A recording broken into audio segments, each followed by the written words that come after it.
ओम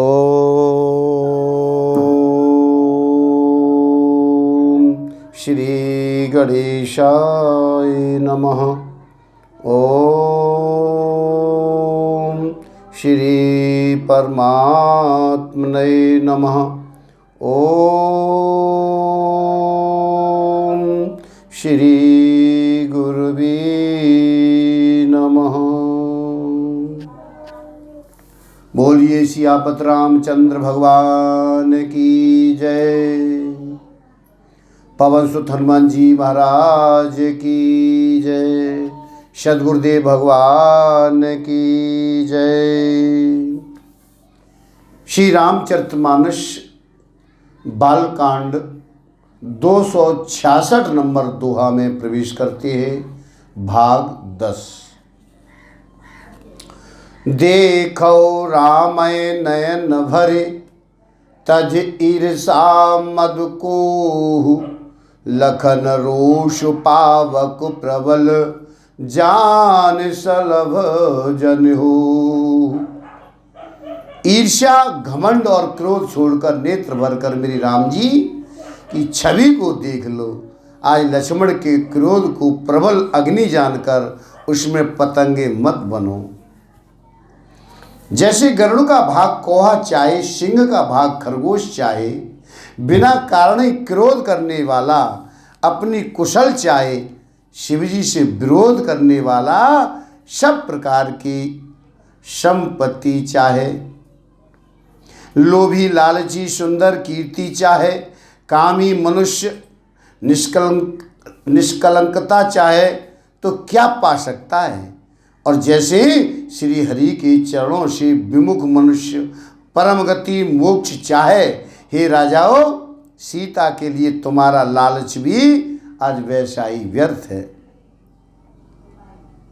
कोलाहल सुनकर सीता जी शंकित हो गईं।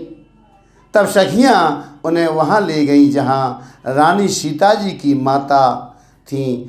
आज मेरे प्रभु राम जी मन में सीता जी के प्रेम का बखान करते हुए स्वाभाविक चाल से गुरु जी के पास चले हैं। रानियों से सीता जी दुष्ट राजाओं के प्रबल दुर्वचन सुनकर सोच के बस हैं कि न जाने विधाता अब क्या करने वाला है। राजाओं के वचन सुनकर लक्ष्मण जी इधर उधर ताकते हैं, किंतु मेरे राम जी के डर से कुछ बोल नहीं सकते। उनके नेत्र लाल और भौहें टेढ़ी हो गई और वे क्रोध से राजाओं की ओर देखने लगे। मानो मतवाले हाथियों का झुंड देखकर सिंह के बच्चे को जोश आ गया हो। खलबली देखकर जनकपुर की स्त्रियां व्याकुल हो गईं और सब मिलकर राजाओं को गालियां देने लगी। उसी मौके पर भगवान शंकर के धनुष का टूटना सुनकर भ्रवकुल रूपी कमल के शूर परशुराम जी आ गए। देखी महीप शकल सकुचाने, बाज झपट जनु लवा लुकानी। गौर शरीर भूति भल भ्राजा, भाल विशाल त्रिपुंड विराजा। इन्हें देखकर सब राजा सकचा गए, मानो बाज के झपटने पर बटेर लुक छिप गए हों। गोरे शरीर पर विभूति भस्म बड़ी फब रही है और विशाल ललाट पर त्रिपुंड विशेष शोभा दे रहा है। सिर पर जटा है, सुंदर मुख चंद्र क्रोध के कारण कुछ लाल हो आया। भौहें टेढ़ी और आंखें क्रोध से लाल हैं। सहज ही देखते हैं तो भी ऐसा जान पड़ रहा है मानो ये क्रोध कर रहे हैं। बैल के समान ऊंचे और पुष्ट कंधे हैं, छाती और भुजाएं विशाल है। सुंदर यज्ञोपवीत धारण किए, माला पहने और मृग चरम लिए हैं। कमर में मुनियों का वस्त्र वलकल और 2 तरकश बांधे हैं। हाथ में धनुष्वाण है और सुंदर कंधे पर फरसा धारण किए हुए हैं। शांत वेश है परंतु करनी बहुत कठोर है। स्वरूप का वर्णन नहीं किया जा सकता, मानो वीर ऋषि ही मुनि का शरीर धारण करके जहाँ सब राजा लोग हैं वहाँ आ गए हों। देखत भृगुपति भेष कराला, उठे सकल भय बिकल भुआला। पितु समेत कई निज नामा, लगे करन सब दंड प्रणामा। आज परशुराम जी का भयानक वेश देखकर सब राजा भय से व्याकुल हो उठ खड़े और पिता सहित अपना नाम कह कह करके सब दंडवत प्रणाम करने लगे। परशुराम जी हित समझकर भी सहज ही जिसकी ओर देख लेते हैं वह समझता है मानो मेरी आयु पूरी हो गई। फिर जनक जी ने जाकर सिर नवाया और सीता जी को बुलाकर प्रणाम किया। परशुराम जी ने सीता जी को आशीर्वाद दिया। सखियां हर्षित हुई और वहां अब अधिक देर ठहरना ठीक न समझकर वे सयानी सखियां उनको अपने महल में ले गई। आज विश्वामित्र जी आकर मिले और उन्होंने दोनों भाइयों को उनके चरण कमलों में गिरा दिया है। राम लखन दशरथ के ठोटा, और दीन आशीष देखे भल जोटा। राम चितई रहे थक लोचन, रूप अपार मार मधुमोचन। विश्वामित्र जी कहने लगे हैं ये राम और लक्ष्मण राजा दशरथ के पुत्र हैं। उनकी सुंदर जोड़ी देखकर आज परशुराम जी ने आशीर्वाद दिया। कामदेव के भी मद को छुड़ाने वाले मेरे रामचंद्र जी के अपार रूप को देखकर उनके नेत्र थकित यानी स्तंभित हो रहे। फिर सब देखकर जानते हुए भी अनजान की तरह आज जनक जी से पूछ रहे हैं, कहो यह बड़ी भारी भीड़ कैसी है? उनके शरीर में क्रोध छा गया। समाचार कही जनक सुनाए, अजय कारण महीप सब आए। सुनत बचन फिर अनत निहारे, और देखे चाप खंड महडारे। जिस कारण सब राजा आए थे, राजा जनक ने वे सब समाचार कहे सुनाए। जनक के वचन सुनकर आज परशुराम जी ने फिर कर दूसरी ओर देखा तो धनुष के टुकड़े पृथ्वी पर पड़े हुए दिखाई दिए। अति ऋषि बोले बचन कठोरा, कहो जड़ जनक धनुष के तोरा। बेग दिखाओ मूड़नत आजू, उलटो मैं जय ले तब राजू। अत्यंत क्रोध में भरकर वे कठोर वचन कहने लगे, रे मूर्ख जनक, बता धनुष किसने तोड़ा? उसे शीघ्र दिखा, नहीं तो अरे मूढ़, आज मैं जहां तक तेरा राज्य है वहां तक की पृथ्वी उलट दूंगा। आहा। और राजा को अत्यंत डर लगा, जिसके कारण वे उत्तर नहीं देती। और यह देखकर कुटिल राजा मन में बड़े प्रसन्न हुए। देवता मुनि नाग और नगर के स्त्री पुरुष सभी सोच करने लगे और सबके हृदय में बड़ा भय हुआ। सीता जी की माता मन में पछता रही है कि हाय विधाता ने अब बनी बनाई बात बिगाड़ दी।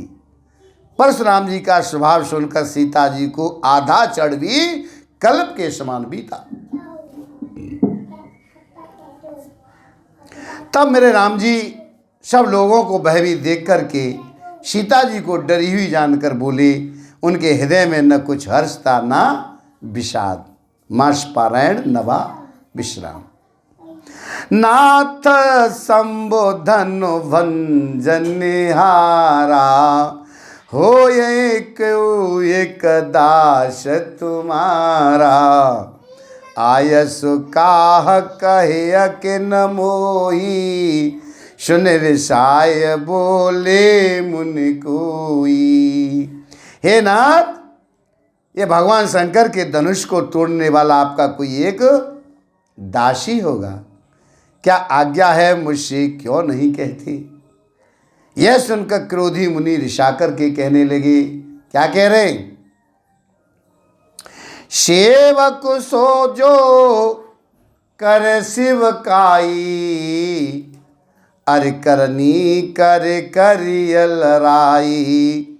सुनहु राम जय शिव धनु तूरा, सहस बाहु सम सो रिपुमूरा। सेवक वह है जो सेवा का काम करे। शत्रु का काम करके तो लड़ाई ही करनी चाहिए। हे राम सुनो, जिसने शिवजी के धनुष को तोड़ा है वह सहस्त्रबाहु के समान मेरा शत्रु है। वह इस समाज को छोड़कर अलग हो जाए, नहीं तो सभी राजा मारे जाएंगे। आज मुनि के वचन सुनकर लक्ष्मण जी मुस्कराए हैं और परशुराम जी का अपमान करते हुए कहने लगे, बहुधनोई तोरी लड़काई, कबहु न असर सकी न गुसाई। यह धनो पर ममता के हेतु, सुन रिसाय कहे भृग कुल के तू। हे गुसाई, ये लड़कपन में हमने बहुत सी धनुइयाँ तोड़ डाली हैं, किंतु आपने ऐसा क्रोध कभी नहीं किया। इसी धनुष पर इतनी ममता किस कारण से है, सुनकर आज भृगवंश की ध्वजा स्वरूप परशुराम जी कुपित होकर के कहने लगे।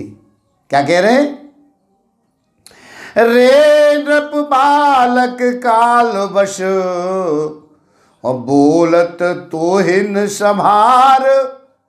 धनु ही सम त्रिपुरार धनु, विदित सकल संसार।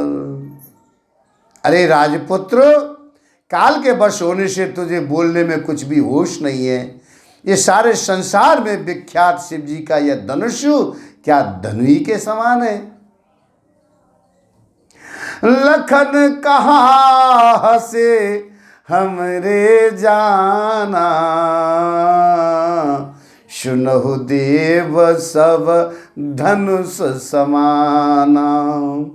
का क्षति लाभो जून धनु तोरे, देखा राम नयन के भूरे। आज लक्ष्मण जी हंस करके कहने लगे, देव सुनिए, ये हमारे जान में तो सभी धनुष एक से ही है। अरे पुराने धनुष के तोड़ने में क्या हानि लाभ। मेरे प्रभु राम जी ने तो इसे नवीन के धोखे से देखा था। मेरे भैया ने तो ऐसा जाना कि ये नया धनुष है, कि क्या मालूम ये पुराना धनुष निकला।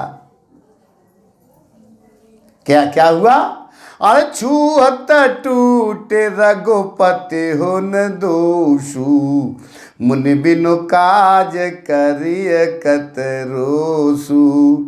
बोले चितय परश की ऊरा, रिसट सुनहि सुभावन मूरा। फिर यह तो छूते ही टूट गया, इसमें रघुवीर जी का क्या दोष नहीं है।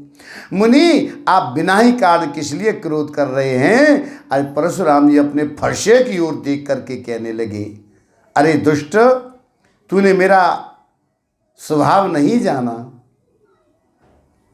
तूने मेरा स्वभाव नहीं सुना है। बालक बोले बंदो नहीं तू ही, केवल मुनि जड़ जान ही मोही। बाल ब्रह्मचारी अति कोही, विश्व विदित क्षत्रिय कुल द्रोही। मैं तुझे बालक जानकर नहीं मारता हूँ। अरे मूर्ख, क्या तू मुझे निरा मुनि ही जानता है? मैं बाल ब्रह्मचारी और अत्यंत क्रोधी हूँ। क्षत्रिय कुल का शत्रु तो विश्व भर में विख्यात हूँ। अपनी भुजाओं के बल से मैंने पृथ्वी को राजाओं से रहित कर दिया और बहुत बार उसे ब्राह्मणों को दे डाला। हे राजकुमार, ये सहस्त्रबाहु की भुजाओं को काटने वाले मेरे इस फरसे को तू देख। मातु पितै जन सोच बस और करस महिष किशोर, गर्वन के अवरक दलन परशु मोर अति घोर। अरे राजा की बालक, तू अपने माता पिता को सोच के वश न कर। मेरा फरसा बड़ा भयानक है, यह गर्भों के बच्चों का भी नाश करने वाला है। तो बिहस लखन बोले मृदुवानी, अहो मुनि सुका महावट मानी। पुनि पुनि मोहे देखाव कुठारू, चहत उड़ावन फूके पहारू। लक्ष्मण जी हंस करके कोमल वाणी में बोले हैं, अहो मुनीश्वर, तो अपने को बड़ा भारी योद्धा समझते हैं। ये बार बार मुझे कुल्हाड़ी दिखाते हैं, फूंक से पहाड़ उड़ाना चाहते हैं। यहाँ कोई कुम्हेड़े की बतिया या छोटा कच्चा फल नहीं है जो तर्जनी सबसे आगे की उंगली को देखते ही मर जाती है। कुठार और धनुष बाण देखकर ही मैंने कुछ अभिमान सहित कहा था। भृगुवंशी समझकर और यज्ञोपवीत देखकर तो जो कुछ आप कहते हैं उसे मैं क्रोध को रोककर सह लेता हूं। देवता, ब्राह्मण, भगवान के भक्त और गौ, इन पर हमारे कुल में वीरता नहीं दिखाई जाती। क्यों? क्योंकि इन्हें मारने से पाप लगता है और इनसे हार जाने पर अपकीर्ति होती है। इसलिए आप मारें तो भी आपके पैर ही पड़ना चाहिए। यह आपका एक एक वचन ही करोड़ों वज्रों के समान है। धनुष, बाण और कुठार तो आप व्यर्थ ही धारण करते हैं। इन्हें धनुष, बाण और कुठार को देखकर मैंने कुछ अनुचित कहा हो तो उसे हे धीर महामुनि क्षमा कीजिए। यह सुनकर भृगुवंशमणि परशुराम जी क्रोध के साथ गंभीर वाणी में कहने लगी। क्या कह रहे हैं? हे विश्वामित्र सुनिए, यह बालक बड़ा कुबुद्धि और कुटिल है। काल के वश होकर यह अपने कुल का घातक बन रहा है। यह सूर्यवंश रूपी पूर्ण चंद्र का कलंक है। यह बिल्कुल उद्दंड, मूर्ख और निडर है। अभी क्षण भर में यह काल का ग्रास हो जाएगा। मैं पुकार कर कह देता हूं, फिर मुझे दोष नहीं देना। यदि तुम इसे बचाना चाहते हो तो हमारा प्रताप, बल और क्रोध बतलाकर इसे मना कर दो। लखन कहो मुनि सुजस तुम्हारा, तुम्ही अछत को वरने पारा।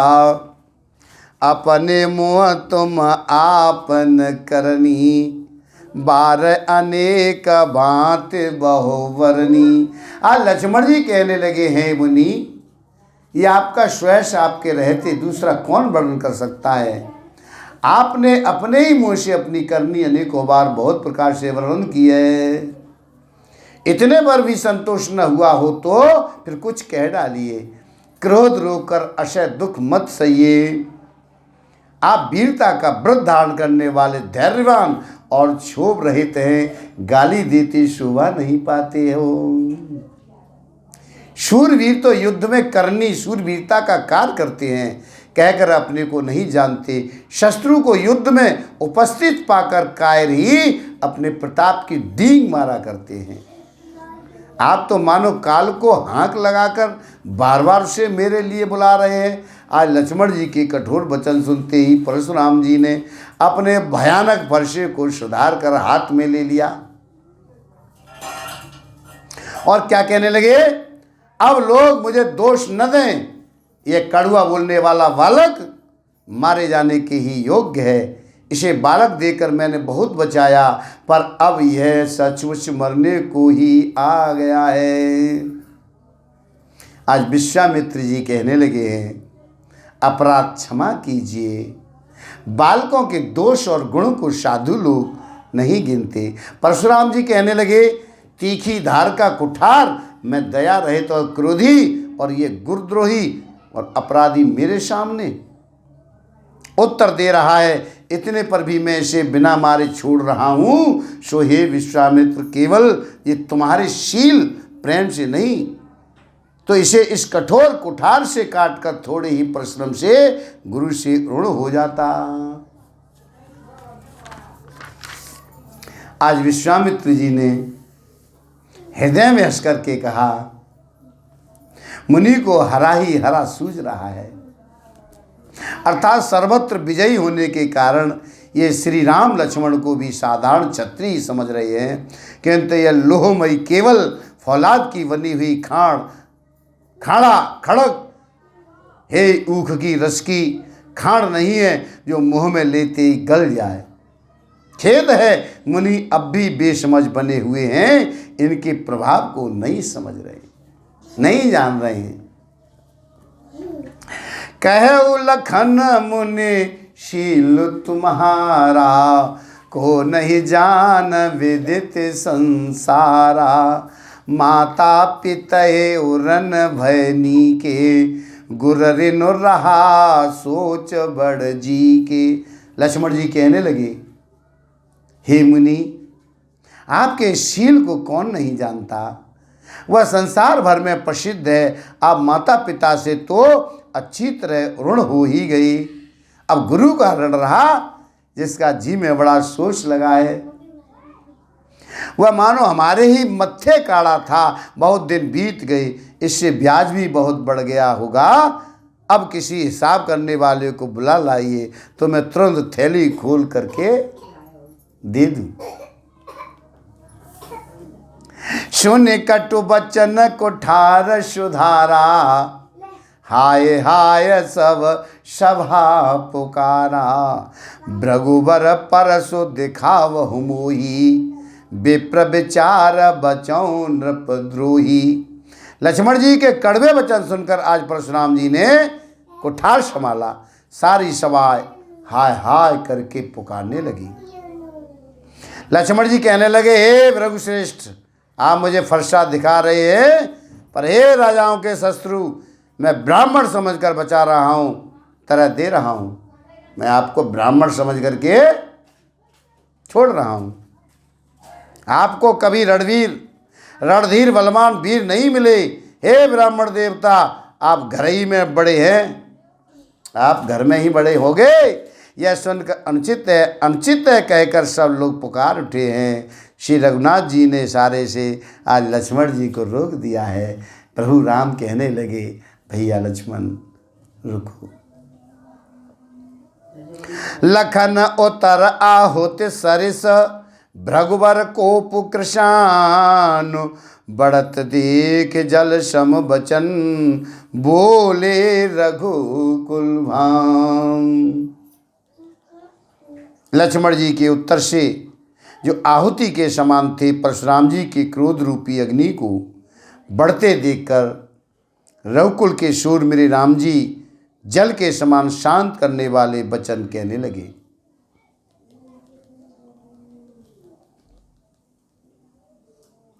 नाथ करो बालक पर छोहू, शूद दूध मुख करे अन कोहू। जो पे प्रभु प्रभाव कछु जाना, तो के बराबर करत अयाना। हे नाथ, बालक पर कृपा कीजिए, इस सीधे और दुह मुँहे बच्चे पर क्रोध ना कीजिए। यदि प्रभु का आपका कुछ भी प्रभाव जानता, तो क्या ये बेसमझ आपकी बराबरी करता। आज मेरे राम बड़ी कोमल वाणी में, सरल भाषा में और मुनि से कहने लगे हैं, ज्यों लड़का कचो अचगर करही, गुर पितु मात मोद मन भरही, करिय कृपा से सुसेवक जानी, तुम समशील धीर मुन ज्ञानी। बालक यदि कुछ चपलता भी करते हैं तो गुरु पिता और माता मन में आनंद से भर जाते हैं। जब छोटे छोटे बच्चा चपलता करते हैं, बच्चे पिता के गाल में थप्पड़ भी मार देते हैं, फिर भी बड़ा प्रसन्न होते हैं। ये छोटे बच्चा और सेवक जानकर कृपा करिए, आप तो समदर्शी सुशील धीर और ज्ञानी मुनि हैं। राम बचन सुने कछुक जुड़ाने, कहे कछु लखन बहुर मुस्काने, हसत देख न कस करस व्यापी, राम तोर भ्राता बड़ पापी। मेरे राम जी के वचन सुनकर वो कुछ ठंडे हुए और इतने में लक्ष्मण जी कुछ कहकर फिर मुस्कुरा दिए। उनको हंसते देखकर आज परशुराम जी के नख से लेके शिखा तक सारे शरीर में क्रोध छा गया और उन्होंने कहा, हे राम, ये तेरा भाई है ना, ये बड़ा पापी है। ये शरीर से गोरा है पर हृदय का बड़ा काला है। देखने में तो शरीर से बड़ा गोरा है पर हृदय इसका बड़ा काला है। यह विषमुख है, विषमुख, दोहमा नहीं है, स्वभाव से ही टेढ़ा है। यह तेरा अनुसरण नहीं करता, तेरे जैसा शीलवान नहीं है। जैसा तू है ना, ऐसा नहीं है ये नीच मुझे काल के समान नहीं देखता। तो लखन कहो हंसे सुनहु मुनि, क्रोध पाप कर मूल, जे बस जन अनुचित करे, चरे विश्व प्रतिकूल। लक्ष्मण जी फिर हंस करके कहने लगे हैं, हे मुनिराज सुनिए, क्रोध पाप का मूल है। क्रोध करना ये पाप का मूल है, जिसके वश में होकर मनुष्य अनुचित कर्म कर बैठते हैं और विश्व भर के प्रतिकूल चलते सबका अहित करते हैं। हे मुनिराज, मैं आपका दास हूँ, अब क्रोध त्याग कर दया कीजिए। टूटा हुआ धनुष क्रोध करने से जुड़ नहीं जाएगा। खड़े खड़े पैर दुखने लगे होंगे, आप बैठ जाइए। यह धनुष अत्यंत ही प्रिय हो तो कोई उपाय किया जाए और किसी बड़े गुणी कारीगर को बुलाकर जुड़वा दिया जाए। आज लक्ष्मण जी की बोलने से जनक जी डर जाते हैं और कहते हैं, बस चुप रहिए, अनुचित बोलना अच्छा नहीं है। थर थर कांपे पुर नर नारी, छोट कुमार खोट बड़ भारी, भृगुपति सुन सुन निर्भय वाणी, रिसतन जरय होय बलहानी। गुस्सा में अगर ज़्यादा बात करो तेजी से तो उसके बल का विनाश हो जाता है, बल उसका कमजोर हो जाता है। आज जनकपुर के स्त्री पुरुष थर थर कांप रहे हैं और मन ही मन कह रहे हैं कि जो छोटा कुमार बड़ा ही खोटा है। आज लक्ष्मण जी की निर्भय वाणी सुन सुनकर परशुराम जी का शरीर क्रोध से जला जा रहा है, उनके बल की हानि हो रही है, उनका बल घट रहा है। तब मेरे राम जी पर एहसान जानकर परशुराम जी कहने लगे, क्या कह रहे, ये तेरा छोटा भाई है ना, इस समझकर मैं इसे बचा रहा हूँ, ये छोटा भैया तेरा। यह मन का मैला और शरीर का कैसा सुंदर है। मन बहुत मैला है, जैसे विष के रस से भरा हुआ सोने का घड़ा। अगर सोने का घड़ा हो और अंदर उसमें विष भरा हो है, तो अंदर विष है और बाहर से सोना है। और क्या कह रहे, ध्यान दे उधर। शून्य लक्ष्मण ब्यह से बहुर नयन तरेरे राम, और गुर समीप गबने सकुच पर हरवानी बाम। सुनकर लक्ष्मण जी फिर हंसे हैं। तब मेरे राम जी ने तिरछी नज़र से उनकी ओर देखा, जिसे लक्ष्मण जी सकचा कर विपरीत बोलना छोड़कर गुरु जी के पास चले गए। वो इशारा समझ गए कि अब तुम शांत हो जाओ। मेरे राम जी दोनों हाथ जोड़कर अत्यंत विनय के साथ कोमल वाणी और शीतल वाणी में कहने लगे हैं, हे नाथ सुनिए, आप तो स्वभाव से ही सुजान हैं। आप बालक के वचन पर कान न कीजिए, उसे सुना अनसुना कर दीजिए। बर्रे और बालक का एक ही स्वभाव होता है, बर्रे और बालक। संत जन उन्हें कभी दोष नहीं लगाते। फिर उसने लक्ष्मण ने तो कुछ काम भी नहीं बिगाड़ा।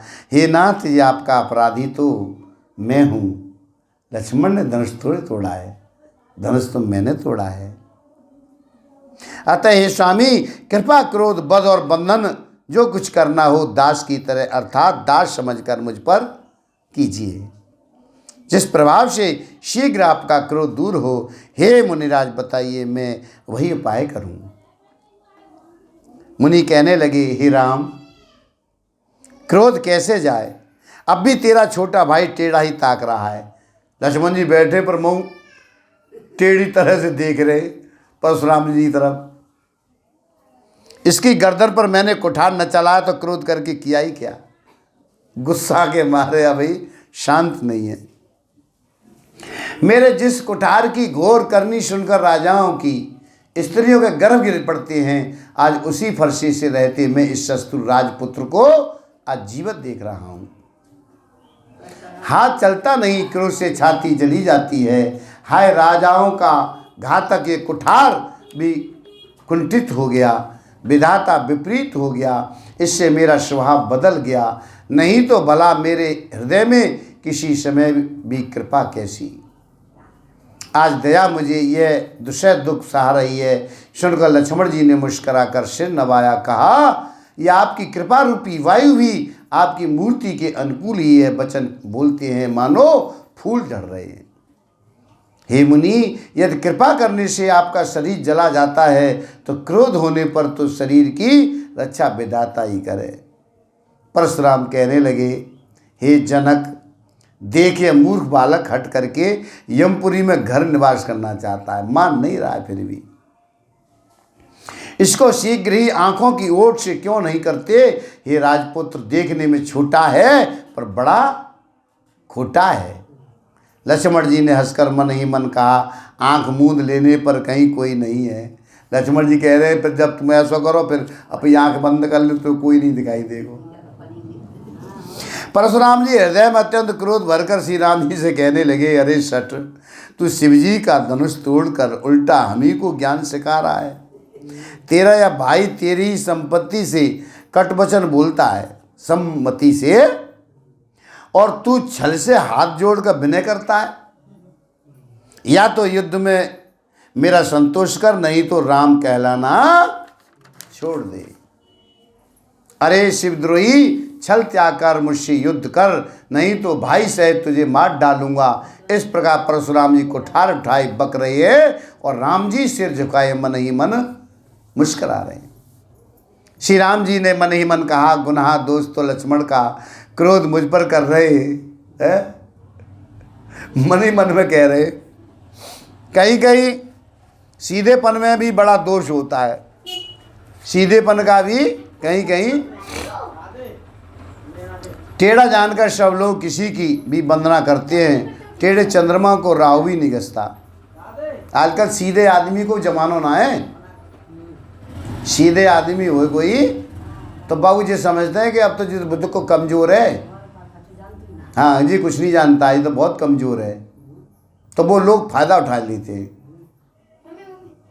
श्री राम जी ने प्रकट कहा, हे मुनीश्वर, क्रोध छोड़िए, आपके हाथ में कुठार है और मेरा यह सिर आगे है।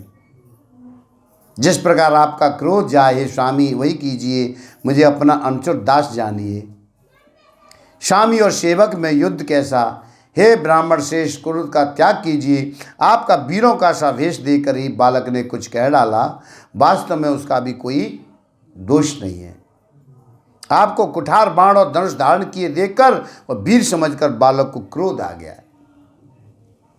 वो आपका नाम तो जानता था, पर उसने आपको पहचाना नहीं। अपने वंश रघुवंश के स्वभाव के अनुसार उसने उत्तर दिया है। यदि आप मुनि की तरह आते तो ये स्वामी बालक आपके चरणों की धूल सिर पर रखता। अनजाने की भूल को क्षमा कर दीजिए। आज ब्राह्मणों के हृदय में बहुत अधिक दया होनी चाहिए। हे नाथ, हमारी और आपकी बराबरी कैसी है? कहिए, न कहाँ चरण और कहाँ मस्तक है, कहाँ मेरा राम मात्र छोटा सा नाम और कहाँ आपका परश सहित बड़ा नाम। मेरा तो 2 अक्षर का नाम है राम, पर आपका तो बड़ा नाम है, 4 अक्षर का है, परशुराम 5 अक्षर का है।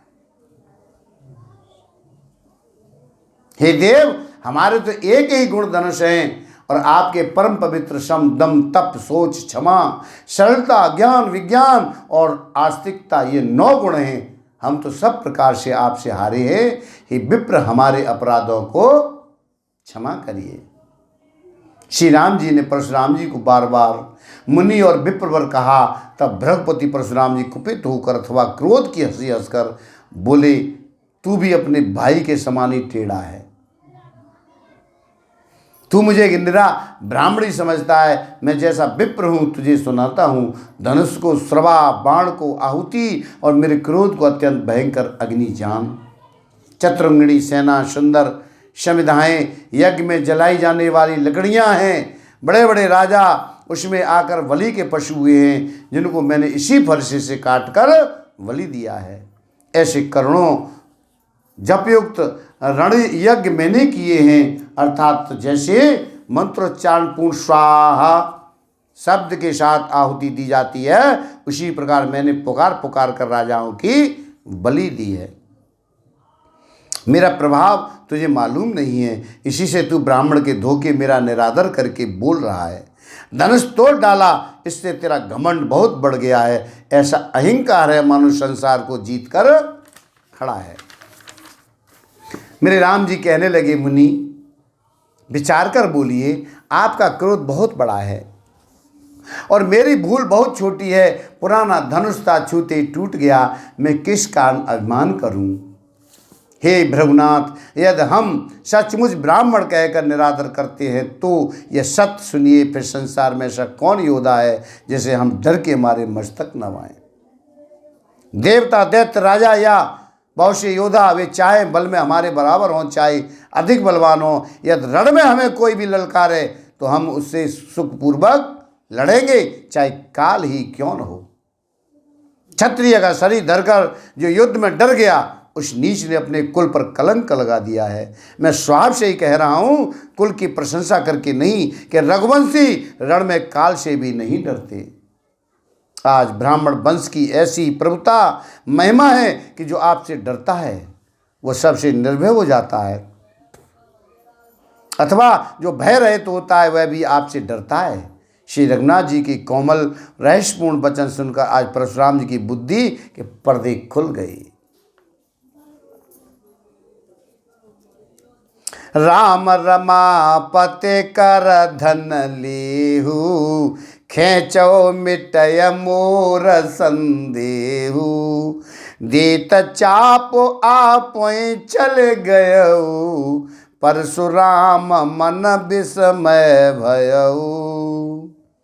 परशुराम जी कहने लगे हैं, हे राम, हे लक्ष्मीपति, धनुष को हाथ में अथवा लक्ष्मीपति विष्णु का धनुष लीजिए और इसे खींचिए, जिससे मेरा संदेह मिट जाए। परशुराम जी धनुष देने लगे तब वो आप ही चला गया। तब परशुराम जी के मन में बड़ा आश्चर्य हुआ। तब उन्होंने श्री राम जी का प्रभाव जाना, जिसके कारण उनका शरीर पुलकित और प्रफुल्लित हो गया। वे हाथ जोड़कर वचन कहने लगे, प्रेम उनके हृदय में क्षमाता नहीं है। हे रघुकुल रूपी कमल मन के शूर, हे राक्षसों के कुल रूपी घने जंगल को जलाने वाले अग्नि, आपकी जय हो। हे देवता, ब्राह्मण और गौ का हित करने वाले, आपकी जय हो। हे मदमोह क्रोध और भ्रम के हरने वाले, आपकी जय हो। हे विनयशील कृपा आदि गुणों के समुद्र और वचनों की रचना में अत्यंत चतुर, आपकी जय हो। हे सेवकों को सुख देने वाले, सब अंगों से सुंदर और शरीर में करोड़ों कामदेवों की छवि धारण करने वाले आपकी जय हो। मैं एक मुख से आपकी क्या प्रशंसा करूं। हे महादेव जी के मन रूपी मानसरोवर के हंस, आपकी जय हो। मैंने अनजान में आपको बहुत से अनुचित वचन कहे।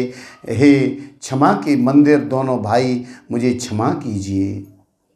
हे रघुकुल के पताका स्वरूप मेरे राम जी, आपकी जय हो, जय हो, जय हो। ऐसा कहकर परशुराम जी तप के लिए वन को चले गए। देखकर दुष्ट राजा लोग बिना ही कारण मन कल्पित डर से रामचंद्र जी से तो परशुराम जी भी हार गए। हमने इनका अपमान किया था, अब कहीं ये उनका बदला न लें, इस व्यर्थ के डर से डर गए और कायर चुपके से जहाँ गए तहाँ भाग गए। देवताओं ने नगाड़े बजाए, प्रभु के ऊपर फूल बरसाने लगे। जनकपुर के स्त्री पुरुष सब हर्षित हो गए। उनका मोहमय अज्ञान से उत्पन्न शूल मिट गया। खूब जोर से बाजे बजने लगे। सभी ने मनोहर मंगल साज सजे हैं। सुंदर मुख और सुंदर नेत्रों वाली तथा कोयल के समान मधुर बोलने वाली स्त्रियां झुंड की झुंड मिलकर सुंदर गान करने लगी। जनक जी के सुख का वर्णन नहीं किया जा सकता। मानो जन्म का दरिद्री धन का खजाना पा गया हो और सीता जी का भय जाता रहा। ऐसी सुखी हुई जैसे चंद्रमा के उदय होने से चकोर की कन्या सुखी होती है। जनक जी ने विश्वामित्र जी को प्रणाम किया और कहा, प्रभु ही की कृपा से आज मेरे राम जी ने धनुष तोड़ा है। दोनों भाइयों ने मुझे कृतार्थ कर दिया। हे स्वामी, अब जो उचित हो सो कहिए। मुनि कहने लगे, हे चतुर नरेश सुनो, यूँ तो विवाह धनुष के अधीन था, धनुष के टूटते ही विवाह हो गया। देवता, धनुष और नाग सब किसी को ये मालूम है। तथापि तुम जाकर अपने कुल का जैसा व्यवहार हो, ब्राह्मणों कुल के बूढ़ों और गुरुओं से पूछकर और वेदों में वर्णित जैसा आचार हो वैसा करो। जाकर अयोध्या को दूत भेजो, जो राजा दशरथ को बुला लावे। राजा ने प्रसन्न होकर कहा, हे कृपालु, बहुत अच्छा। और उसी समय दूतों को बुलाकर भेज दिया। अब आंख बंद करके कथा को ध्यान से सुन रहे हैं कि जाने सोए रहे कथा में।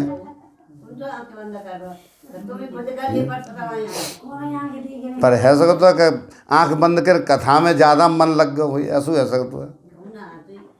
फिर सब महाजनों को बुलाकर और सब ने आकर राजा को आदर पूर्वक सिर नवाया। राजा ने कहा, बाजार, रास्ते, घर, देवालय, सारे नगर को चारों ओर से सजाओ। महाजन प्रसन्न होकर चले, अपने अपने घर आए। फिर राजा ने नौकरों को बुला भेजा, उन्हें आज्ञा दी, विचित्र मंडप सजाकर तैयार करो। सुनकर सब राजा के वचन सिर पर धरकर वह सुख पा करके चले। उन्होंने अनेक कारीगरों को बुला भेजा। मंडप बनाने में कुशल और चतुर थे। उन्होंने ब्रह्मा की वंदना करके कार्य आरंभ किया और पहले सोने के केले के खंभे बनाए, हरी हरी मणियों, पन्ने के पत्ते, फल बनाए, पद्राग मणियों, माणिक के फूल बनाए। आज मंडप की अत्यंत विचित्र रचना देखकर ब्रह्मा का मन भी भूल गया। बांस सब हरी हरी मणियों, पन्ने के सीधे गांठों से युक्त ऐसे बनाए जो पहचाने नहीं जाते। आज मणियों के हैं या साधारण सोने की सुंदर नागबेल पान की लता बनाई, जो पत्तों सहित ऐसी भली मालूम होती थी कि पहचानी नहीं जाती। उसी नागबेल के रचकर पच्चीकारी करके बंधन बांधने की रस्सी बनाए। बीच बीच में मोतियों की सुंदर झालरें हैं। मणिक, पन्ने, हीरे और फिरोजे, इन रत्नों को चीर कर, कोर कर और पच्चीकारी करके उनके लाल, हरे, सफ़ेद और फिरोजी रंग के कमल बनाए। भौरे और बहुत रंगों के पक्षी बनाए, हवा के सहारे गूंजते और कूदते थे। आज खंभों पर देवताओं की मूर्तियां गढ़कर निकाली, जो सब मंगल द्रव्य लिए खड़ी थीं। गजमुक्ताओं के सहजी सुहावने अनेकों तरह की चौक पुराई। नीलमणि को कौर कर अत्यंत सुंदर आम के पत्ते बनाए। सोने के बौर, आम के फूल और रेशम की डोरी से बंधे हुए पन्ने के बने फलों के गुच्छे सुशोभित हैं। ऐसे सुंदर उत्तम बंधनवार बनाई, मानो कामदेव ने फंदे सजाए हों। अनेकों मंगल कलश और सुंदर ध्वजा, पताका, पर्दे और चमर बनाई। जिसमें मणियों का अनेकों सुंदर दीपक हैं, उस विचित्र मंडप का तो वर्णन नहीं किया जा सकता। जिस मंडप में श्री जानकी जी दुल्हन होंगी, और किस कवि की ऐसी बुद्धि है जो उसका वर्णन कर सके। जिस मंडप में रूप और गुणों के समुद्र मेरे राम जी दूल्हे होंगे, वह मंडप तीनों लोकों में प्रसिद्ध होना चाहिए। आज जनक जी के महल की जैसी शोभा है, वैसी शोभा नगर के प्रत्येक घर की दिखाई दी। जनकपुर में जैसी शोभा आई, ऐसी प्रत्येक घर की शोभा थी।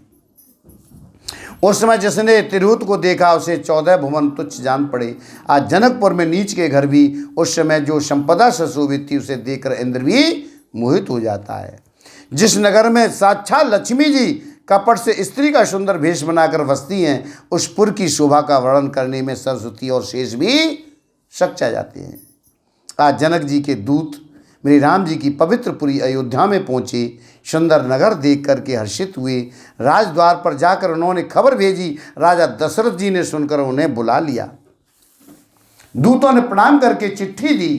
प्रसन्न होकर राजा ने स्वयं उठकर उसे लिया, और चिट्ठी बांचते समय उनके नेत्रों से जल, प्रेम और आनंद के आंसू छा गया। शरीर पुलकित हो गया और छाती भर आई। राम लखन और करवर चिट्ठी, रह गए कहत न खाटी मीठी। पुण्य धर धीरे पत्रिका वाची, हरसी सभा बात सुन साची। हृदय में राम और लक्ष्मण हैं, हाथ में सुंदर चिट्ठी है। राजा उसे हाथ में लिए ही रह गए। खट्टी मीठी कुछ भी कह नहीं सके। फिर धीरज धरकर उन्होंने पत्रिका पढ़ी। सारी सभा सच्ची बात सुनकर हर्षित हो गई। भरत जी अपने मित्रों और भाइयों शत्रुघ्न के साथ जहाँ खेलते थे, वहीं समाचार पाकर वो आ गए और बहुत प्रेम से सच्चाते हुए पूछ रहे, पिताजी चिट्ठी कहाँ से आई है? भरत शत्रुघ्न छोटे दोनों भैया पूछ रहे, अरे भैया को ब्याह प्याह की चिट्ठी आ जाए तो भैंसो, हमारे प्राणों से प्यारे दोनों भैया भाई कहिए सकुशल तो हैं और किस देश में हैं? इसने से सनी से वचन सुनकर राजा ने फिर से चिट्ठी पढ़ी। छोटे से बाल बच्चे विश्वामित्र जी लेके गए थे, और आज उनकी विवाह की चिट्ठी आई हो। पिता को कितना आनंद हुआ, कितनी खुशी होगी। सुन पाती पुल के दो भ्राता, भैया दोनों अधिक स्नेह समान गाता, समातन गाता। प्रीत पुनीत भरत के देखी, सकल सभा शुकल है विशेषी। उनकी खुशी में मुंह पर अक्षर गलत है गए। चिट्ठी सुनकर दोनों भाई पुलकित हो गए। इसने इतना अधिक हो गया कि शरीर में समाता नहीं है। आज भरत जी का पवित्र प्रेम देखकर सारी सभा ने विशेष सुख पाया। तब राजा दूतों को पास बिठाकर मन को हरने वाले मीठे वचन कहने लगे, भैया कहो दोनों बच्चे कुशल से तो है? तुमने अपनी आंखों से उन्हें अच्छी तरह देखा? पूछ रहे हैं, तुमने देखा था कैसे हैं? ठीक ठाक से है, कुशल हैं?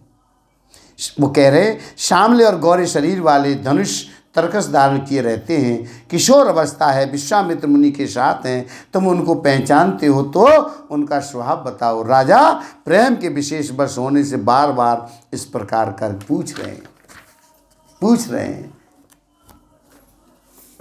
और क्या? अरे जब जा दिन ते मुनि गए लवाई, तब ते आज साँच सुधि पाई। फोन तो है ना, इसो बात कर ली थी। याद ना थे विश्वामित्र ले गए, बात ना थे आज खबर।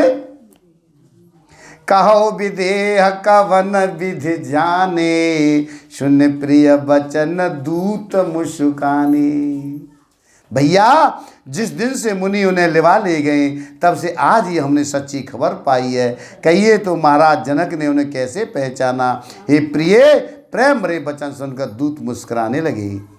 दूत कहने लगे, हे राजाओं के मुकुटमणि सुनिए, आपके समान धन्य और कोई नहीं है, जिनके राम और लक्ष्मण जैसे पुत्र हैं, जो दोनों विश्व के विभूषण हैं। आपके पुत्र पूछने योग्य नहीं है। पुरुष सिंह तीनों लोकों के प्रकाश स्वरूप हैं, जिनके यश के आगे चंद्रमा मलिन और प्रताप के आगे सूर्य शीतल लगता है। हे नाथ, उनके लिए आप कहते हैं कि उन्हें कैसे पहचाना? क्या सूर्य को हाथ में दीपक लेकर देखा जाता है? सूर्य को कहीं दीपक से देखा जाएगा? ऐसे मेरे राम जी हैं। सीता जी के स्वयंवर में अनेकों राजा और एक से एक बढ़कर योद्धा एकत्र हुए थे। कथा बता रहे हैं, वहाँ की दूत बता रहे हैं दशरथ को। पर शिव जी के धनुष को कोई भी नहीं हटा सका। सारे बलवान वीर हार गए। तीनों लोकों में तो वीरता के अभिमानी थे। शिव जी के धनुष ने सबकी शक्ति तोड़ दी। बाणासुर और सुमेरु को भी उठा सकता था, वह भी हृदय में हार कर परिक्रमा करके चला गया। जिसने खेल से ही कैलाश को उठा लिया था, वह रावण भी उस सभा में पराजय को प्राप्त हुआ। कैलाश उठा ले तो रावण वो ही पराजित हो गया। हे महाराज सुनिए, वहाँ जहाँ ऐसे ऐसे योद्धा हार मान गए, रघुवंशमणि प्रभु राम जी ने बिना ही प्रयास शिव जी के धनुष को वैसे ही तोड़ डाला, जैसे हाथी कमल की डंडी को तोड़ डाले। धनुष टूटने की बात सुनकर परशुराम जी क्रोध भरे आए। उन्होंने बहुत प्रकार से आंखें दिखलाई। अंत में उन्होंने भी श्री राम जी का बल देखकर उन्हें अपना धनुष दे दिया और बहुत प्रकार से विनती करके वन को गमन किया।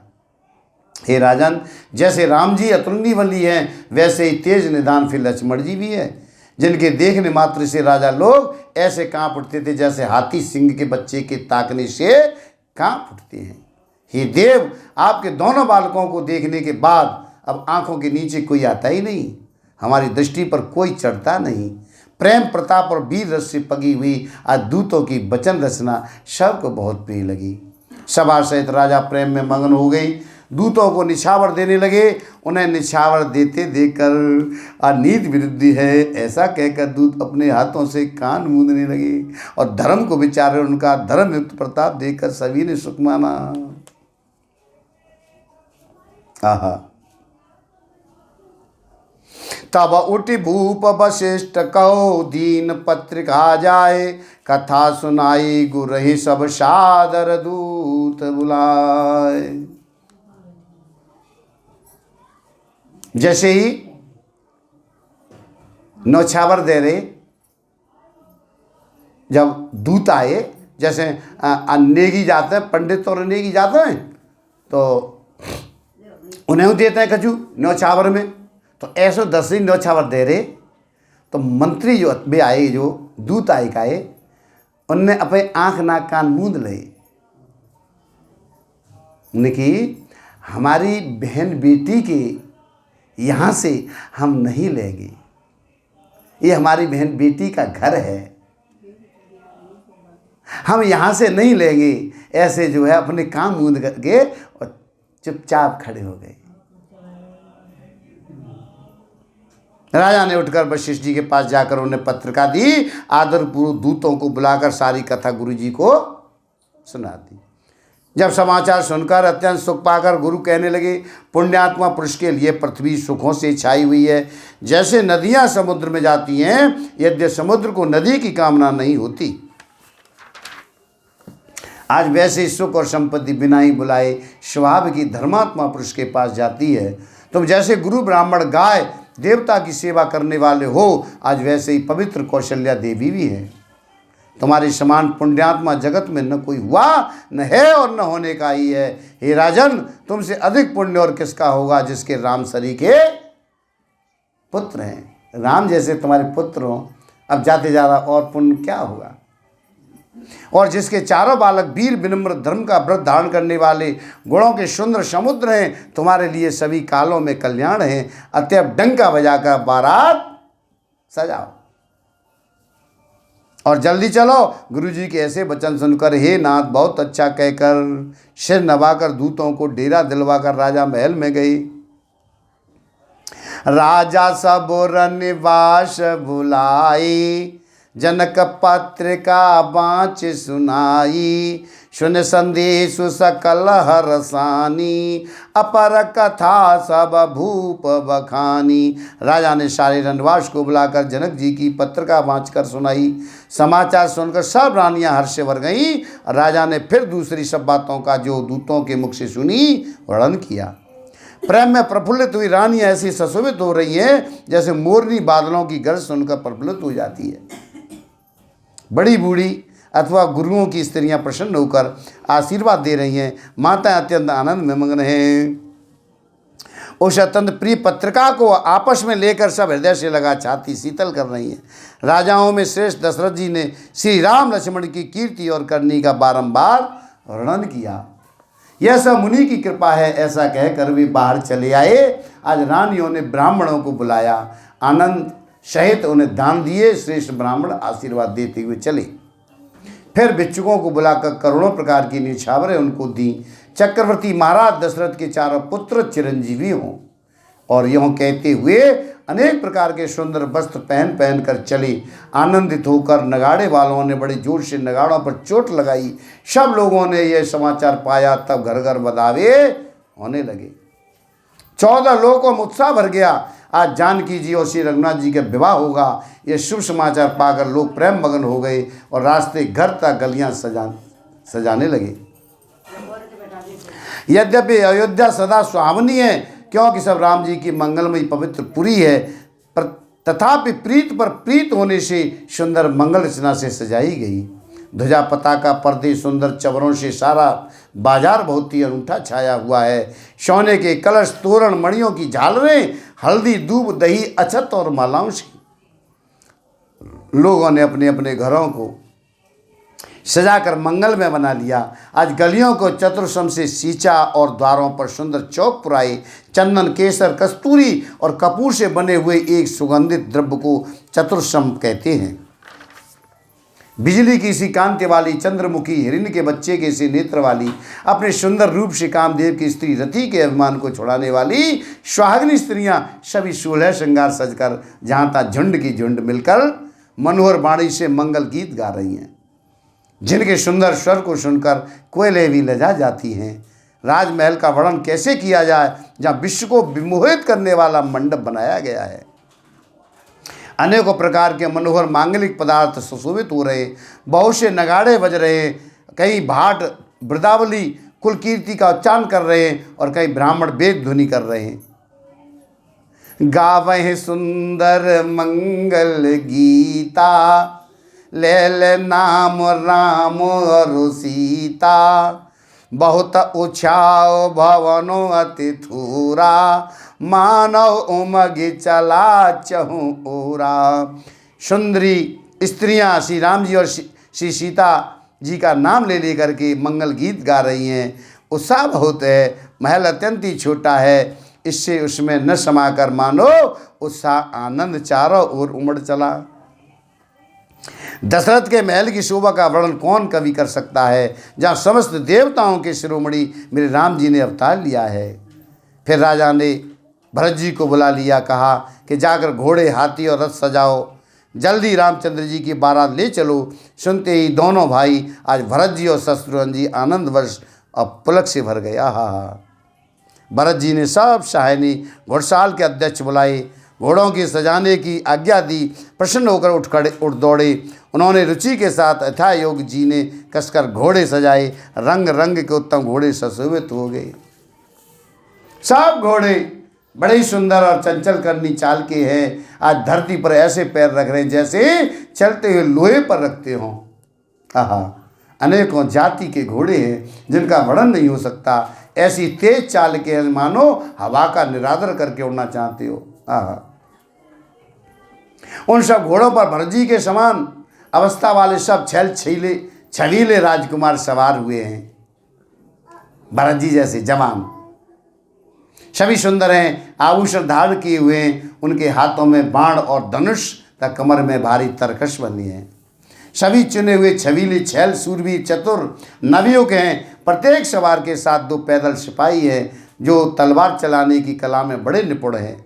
शूरता का वाना धारण किए हुए रणधीर वीर सब निकलकर नगर के बाहर आ खड़े हुए। चतुर अपने घोड़ों को तरह तरह की चालों से फेर रहे और भैरीता नगाड़े आवाज़ सुनकर प्रसन्न हो रहे। सारथियों ने ध्वजा पताका मणि और आभूषणों को लगाकर रथों को बहुत विलक्षण बना दिया। उनमें सुंदर चवर लगे हैं, घंटियां सुंदर शब्द कर रही हैं। रथ इतने सुंदर हैं मानो सूर्य के रथ की शोभा को छीन लेते हैं। अगिणित श्याम कर्ण घोड़े थे, उनको सारथियों ने उन रथों में जोत लिया जो सभी देखने में सुंदर और गहनों से सजाए हुए सुशोभित हैं, जिन्हें देखकर मुनियों के मन भी मोहित हो जाते हैं। माता जी समझ रही होगा, थोड़ी जल्दी बोल रहा हूं मैं। जो जल पर भी जमीन की तरह ही चलते हैं, आहा, वेग की अधिकता से उनकी टाप पानी में नहीं डूबती। अस्त्र शस्त्र सब साज सजाकर सारथियों ने रथियों को बुला लिया। चढ़े चढ़े रथ बाहेर नगर लागी जुरन बरात। धर्मपुर के बाहर सड़क पे सब बारात पहुंच गई।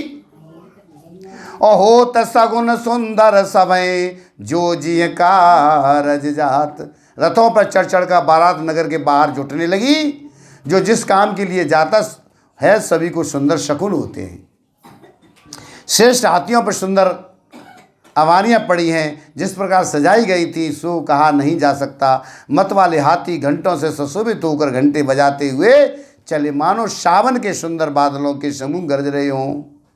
सुंदर पालकियाँ सुख से बैठने योग तामजान जो कुर्सी नुमा होते हैं, कुर्सी नुमा पालकी और रथ आदि और भी अनेकों प्रकार की सवारियां हैं, उन पर श्रेष्ठ ब्राह्मणों के समूह चढ़कर चले, मानो सब वेदों के छंद ही शरीर धारण किए हों।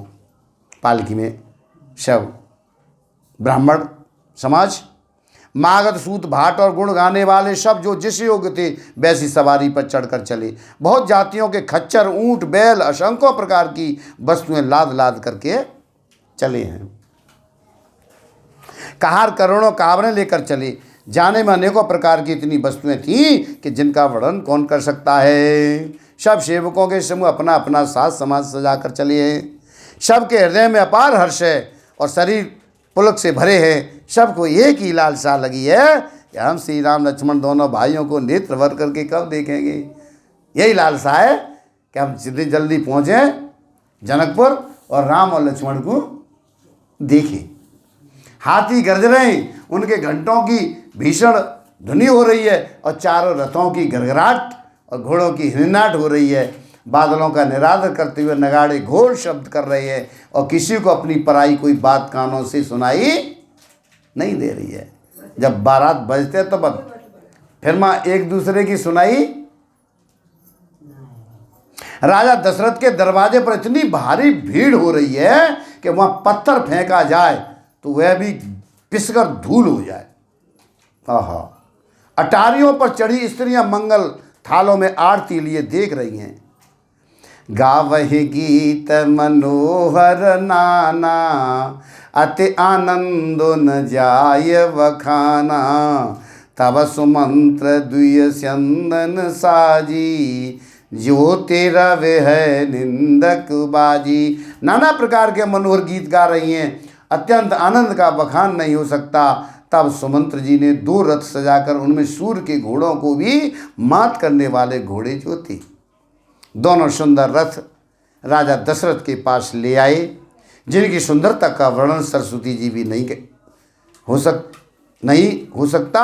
यह रथ पर राजसी सामान सजाया गया और दूसरा जो तेज का पुंज अत्यंत ही शोभायमान था, उस सुंदर रथ पर राजा वशिष्ठ जी को हर्षपूर्वक चढ़ाकर फिर स्वयं शिव, गुरु गौरी, पार्वती और गणेश जी का स्मरण करके दूसरे रथ पर चढ़े। वशिष्ठ जी के साथ जाते हुए राजा दशरथ जी कैसे शोभित हो रहे, जैसे देव गुरु बृहस्पति जी के साथ इंद्र हो। वेद की विधि से और कुल की रीति के अनुसार सब कार्य करके सबको सब प्रकार सजे देख करके श्री रामचंद्र जी का स्मरण करके गुरु की आज्ञा पाकर आज पृथ्वीपति दशरथ जी शंख बजाकर चले। बारात देकर देवता हर्षित हो गए। सुंदर मंगलदायक फूलों की वर्षा करने लगे। बड़ा शोर मच गया। घोड़े हाथी गरजने लगे। आकाश में बारात में दोनों जगह बाजे बजने लगे। देवांगनाएं मनुष्यों की स्त्रियां सुंदर मंगल गान करने लगीं और रसीले राग से शहनाइयाँ बजने लगीं। घंटे घंटियों की धुनी का वर्णन नहीं हो सकता। पैदल चलने वाले सेवकगण अथवा पट्टेबाज कसरत के खेल कर रहे, पहरा दे रहे, आकाश में ऊंचे उछलते हुए जा रहे, हंसी करने से निपुण, सुंदर गाने में चतुर विदूषक मशकरे तरह तरह के तमाशे कर रहे हैं। सुंदर राजद्वार मृदंग और नगाड़े के शब्द सुनकर घोड़ों को उन्हीं के अनुसार उस प्रकार नचा रहे हैं। ताल के बंधन से जरा भी दिखते नहीं, चतुर नट चकित होकर वह देख रहे हैं। बारात ऐसी बनी है उसका वर्णन करते नहीं बनता। सुंदर शुभदायक शकुन हो रहे हैं। नीलकंठ पक्षी बाईं ओर चारा ले रहा है, मानो संपूर्ण मंगलों की सूचना दे रहा है। दाहिनी ओर कौवा सुंदर खेत में शोभा पा रहा है। नेवले का दर्शन भी सब किसी ने पाया। तीनों प्रकार के शीतल मंद सुगंध हवा अनुकूल दिशा में चल रही है। श्रेष्ठ सुहागिनी स्त्रियां भरे हुए घड़े और गोद में बालक लिए आ रही हैं। पानी के घड़े अगार पर रही है लेके और गोद में बालक लेकर के, इससे सगुन बन रहे हैं। लोमड़ी फिर कर बार बार दिखाई दे जाती हैं। गायें सामने खड़ी बछड़ों को दूध पिलाती हैं। हिरणों की टोली बाईं ओर से घूमकर दाहिनी ओर को आई और मानो सभी मंगलों का समूह दिखाई दिया। छेम करी सफेद सिर वाली चील विशेष रूप से छेम कल्याण कर रही है। श्यामा भाई और सुंदर पेड़ पर दिखाई पड़ी और दही मछली और दो विद्वान ब्राह्मण हाथ में पुस्तक लिए सामने आए। सभी मंगल में, कल्याण में और मनोवांछित फल देने वाले शकुन मानो सच्चे होने के लिए एक ही साथ हो गए। स्वयं सगुण ब्रह्म जिसके सुंदर पुत्र हैं, जिसके लिए सब मंगल शकुन सुलभ है, जहाँ मेरे राम जी सरीखे दूल्हा और सीता जी जैसी दुल्हन हैं, तथा दशरथ जी और जनक जी जैसे पवित्र समधी हैं। ऐसा अभ्यास सुनकर मानो सभी शकुन नाच उठे, कहने लगे, अब ब्रह्मा जी ने हमको सच्चा कर दिया। इस तरह बारात ने प्रस्थान किया। घोड़े हाथी गरज रहे हैं और नगाड़ों पर चोट लग रही है। सूर्यवंश के पताका स्वरूप दशरथ जी को आते हुए जानकर जनक जी नदियों पर पुल बनवा दिए। बीच बीच में ठहरने के लिए सुंदर घर पड़ाव बनवा दिए, जिनमें देवलोक के समान संपदा छाई है और जहां बारात के सब लोग अपने अपने मन की पसंद के अनुसार सुहावने उत्तम भोजन, विस्तार और वस्त्र पाते हैं। मन के अनुकूल नित्य नए सुखों को देखकर सभी बारातियों को अपने घर भूल गए। ढोलक लाए ना का निकाल के। अब बारात जा रही है, निकल के ना ही रास्ता में पहुंच गई और तुमने जीवना कही गला एक भजन गाय ले एक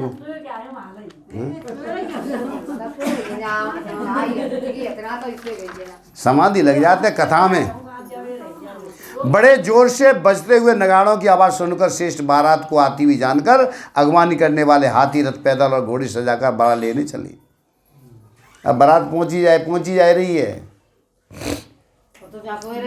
और दूध, शरबत, ठंडाई, जल आदि से भरकर शरबत आएगो, शरबत तो दूध, शरबत, मिठाई, जल आदि से भरकर सोने के कलश तथा जिनका वर्णन नहीं हो सकता, ऐसे अमृत के साथ भांति भांति के साथ अरे अंदर को पहुंचो।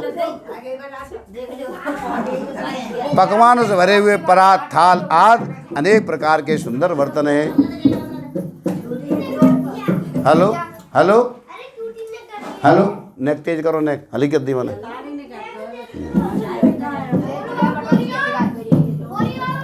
Hello hello hello, Shri Radhe. Hello hello hello, Shri Radhe.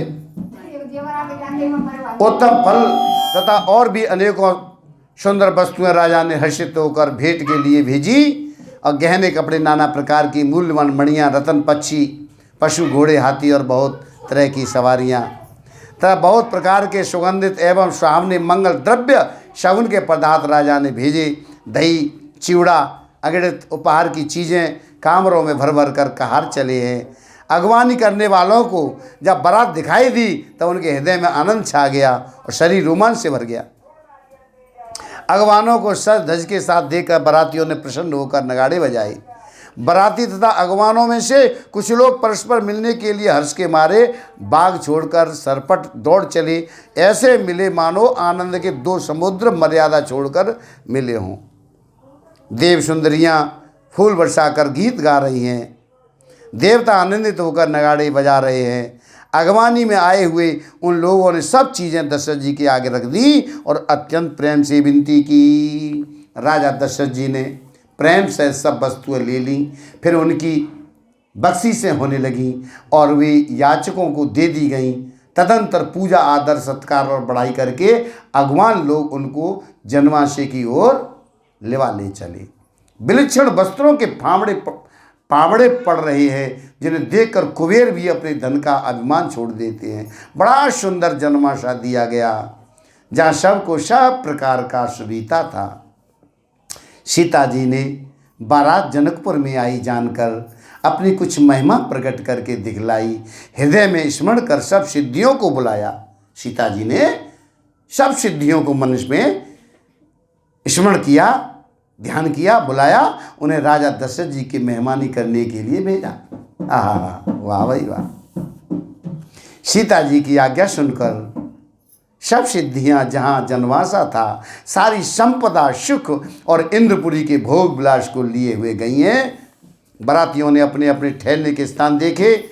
वहाँ देवताओं के सब सुखों को सब प्रकार से सुलभ पाया। इस ऐश्वर्य का कुछ भी भेद कोई जान नहीं सका। सब जनक जी की बड़ाई कर रहे हैं, किसी को पता नहीं चला क्या कैसे हो रहा है। श्री रघुनाथ जी ये सब सीता जी की महिमा जानकर, उनका प्रेम पहचान कर हृदय में हर्षित हुए हैं। पिता दशरथ जी के आने का समाचार सुनकर दोनों भाइयों के हृदय में महान आनंद हुआ है। संकोचवश वे गुरु विश्वामित्र से कह नहीं सकते, परंतु मन में पिताजी के दर्शनों की लालसा है, राम लक्ष्मण की, कि पिताजी के दर्शन करें, पर गुरु के संकोच के कारण नहीं कह रहे हैं। विश्वामित्र ने उनकी बड़ी नम्रता देखी, उनके हृदय में बहुत संतोष उत्पन्न हुआ और प्रसन्न होकर उन्होंने दोनों भाइयों को हृदय से लगा लिया। उनका शरीर पुलकित हो गया, नेत्रों में प्रेम आंसुओं का जल भर आया। उस जनवासे को चले जहाँ दशरथ जी थे, मानो सरोवर प्यासे की ओर लक्ष्य करके चला हो। जब राजा दशरथ जी ने पुत्रों सहित मुनि को आते देखा, तब वे हर्षित होकर उठे और सुख के समुद्र थास ही लेते हुए चले हैं। पृथ्वीपति दशरथ जी ने मुनि की चरण धूलि को बारंबार सिर पर चढ़ाकर उनको दंडवत प्रणाम किया। विश्वामित्र जी ने राजा को उठाकर हृदय से लगा लिया, आशीर्वाद देकर कुशल पूछी। फिर दोनों भाइयों को दंडवत प्रणाम करते देखकर राजा के हृदय में सुख समाया नहीं। पुत्रों को उठाकर हृदय से लगाकर उन्होंने अपने वियोग जनित दुषय दुख को मिटाया, मानो मृतक शरीर को प्राण मिल गए हों। उन्होंने वशिष्ठ जी के चरणों में सिर नवाया। मुनिश्रेष्ठ ने प्रेम के आनंद में उन्हें हृदय से लगा लिया। दोनों भाइयों ने सब ब्राह्मणों की वंदना की और मन भाई आशीर्वाद पाए। भरत जी ने छोटे भैया शत्रुघ्न से श्री राम जी को प्रणाम किया। श्री राम जी ने उन्हें उठाकर हृदय से लगा लिया। आज लक्ष्मण जी दोनों भाइयों को देखकर हर्षित हुए और प्रेम से परिपूर्ण हुए शरीर से उनसे मिले हैं। तदंतर परम कृपालु और विनय श्री राम जी अयोध्या वासियों, कुटुंबियों, जाति के लोगों, याचकों, मंत्रियों और मित्रों सभी से यथा योग्य मिले। श्री राम जी को देखकर बारात शीतल हुई। राम के वियोग में सबके हृदय में जो आग जल रही थी शांत हो गई। प्रीत की रीत का बखान नहीं हो सकता। और राजा के पास चारों पुत्र ऐसी शोभा पा रहे मानो अर्थ, धर्म, काम और मोक्ष शरीर धारण किए हों। पुत्रों से दशरथ जी को देखकर नगर के स्त्री पुरुष बहुत प्रसन्न हो रहे हैं। आकाश में देवता फूलों की वर्षा करके नगाड़े बजा रहे हैं, अप्सराएं गा गा करके नाच रही हैं। अगवानी में आए हुए शतानंद जी, अन्य ब्राह्मण, मंत्रीगण, मागध, सूत, विद्वान, भाटों ने बराती सहित राजा दशरथ जी का आदर सत्कार किया। फिर आज्ञा लेकर वे वापस लौटे। बारात लगन के दिन से पहले आ गई। इससे जनकपुर में अधिक आनंद छा रहा। सब लोग ब्रह्मानंद प्राप्त कर रहे हैं। विधाता से मना कर कहते हैं कि दिन रात बढ़ जाएं, बड़े हो जाएं, हैं, दिन रात बड़े हो जाएं। श्री रामचंद्र जी और सीता जी सुंदरता की सीमा हैं और दोनों राजा पुण्य की सीमा हैं। जहाँ तहाँ जनकपुरवासी स्त्री पुरुषों के समूह इकट्ठे होकर यही कह रहे हैं, करेंगे। आज जनक जी के सकृत पुण्य की मूर्ति जानकी जी हैं और दशरथ जी के सकृत देह धारण किए हुए श्री राम जी हैं। इन दोनों राजाओं के समान किसी ने शिव जी की आराधना नहीं की और न इनके समान किसी ने फल ही पाए। इनके समान जगत में न कोई हुआ, न कहीं है, न होने का ही है।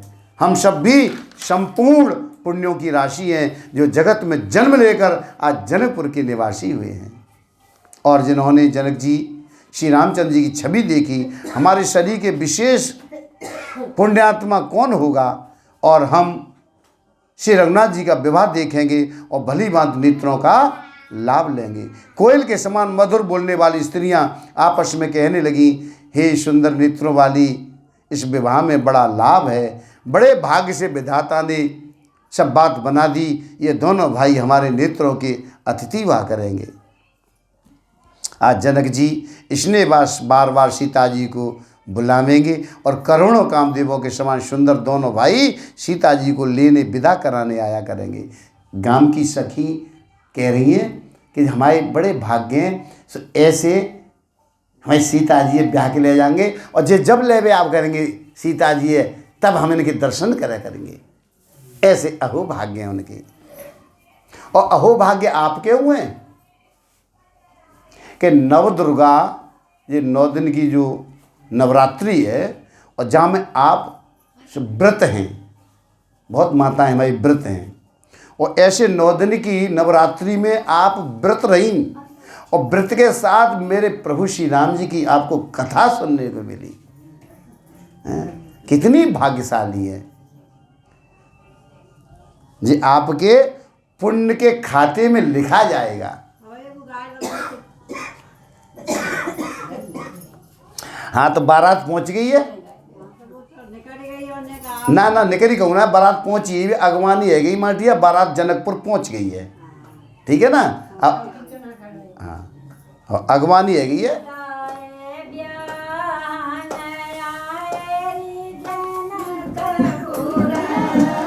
नहीं, बंद मत करे, ऐसे ले लो कैमरा, उठा के कैमरा इधर नीचे से उठा के,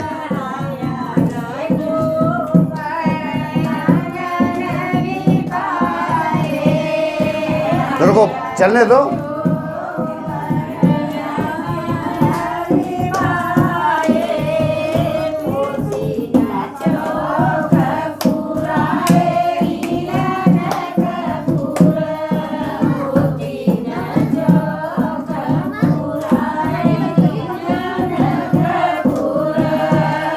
इधर आओ, बात में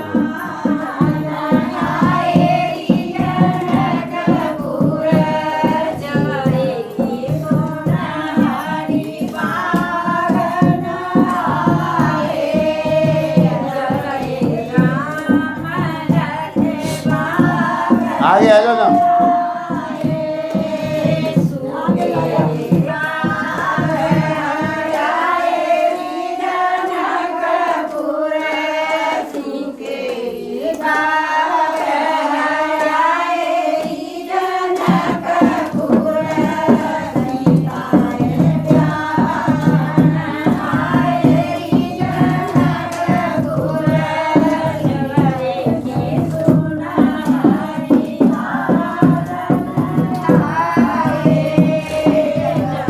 राधे जरा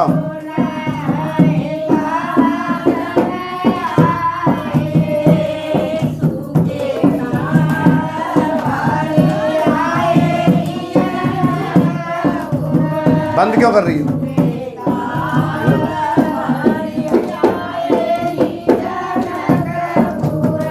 वो तो तुम चिल्ला बताओ, आवाज जा रही है नीचे कह रहा। ऐसे अच्छा को उठाएंगे और ऐसे लेके और मैं रख दे, फिर सेट कर दो ये ऊपर।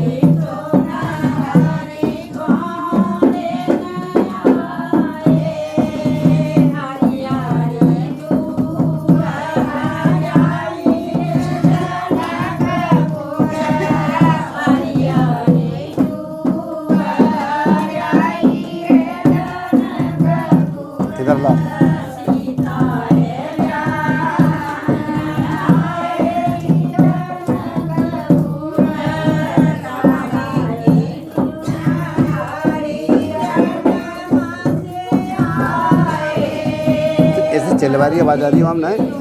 अच्छा सीना जिनों को फोटो सब ले के फिर वो पे सेट करते हैं।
राधे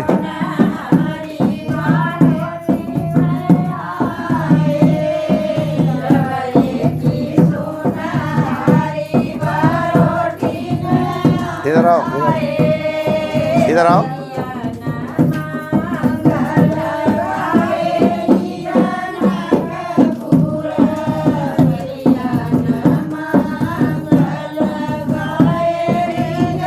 बार बार तुम बेबे चलवा दे सारे ना समझ मान लिया अगला समझ भी बेगला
बोलिए सियापत रामचंद्र भगवान की जय। तब उनकी अनेकों प्रकार से पहनाई होगी, सखी ऐसी ससुराल किसे प्यारी न होगी। तब तब हम सब नगर निवासी श्री राम लक्ष्मण को देख देख करके सुखी होंगे।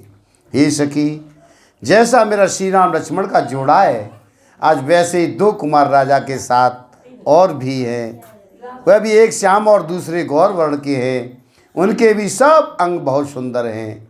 जो लोग उन्हें देख आए हैं वो सब यही कहते हैं। एक ने कहा, मैंने आज ही उन्हें देखा है, इतने सुंदर हैं मानो ब्रह्मा जी ने उन्हें अपने हाथों से संवारा है। भरत तो श्री राम जी की सी सकल सूरत के हैं, स्त्री पुरुष उन्हें सहसा पहचान नहीं सकेंगे। भरत और राम ऐसे हैं। लक्ष्मण और शत्रुघ्न दोनों एक रूप हैं, लक्ष्मण और शत्रुघ्न दोनों की एक छवि है। दोनों के नक्शे शिखा तक सभी अंग अनुपम हैं, मन को बड़े अच्छे लगते हैं, पर मुख से उनका वर्णन नहीं हो सकता। उनकी उपमा के योग तीनों लोकों में कोई नहीं है। दास तुलसी कहता है, कवि और कोविद विद्वान कहते हैं, उनकी उपमा कही कोई नहीं है। बल विनय विद्याशील और शोभा के समुद्र इनके समान है ही हैं। जनकपुर की सब स्त्रियां आंचल फैलाकर विधाता को यह वचन विनती सुनाती हैं कि चारों भाइयों का विवाह इसी नगर में हो और हम सब सुंदर मंगल गावें। नेत्रों में प्रेम आंसुओं का जल भरकर पुलकित से स्त्रियां आपस में कह रही हैं कि हे सखी, ये दोनों राजा पुण्य के समुद्र हैं। त्रिपुरारी शिवजी सब मनोरथ पूर्ण करेंगे।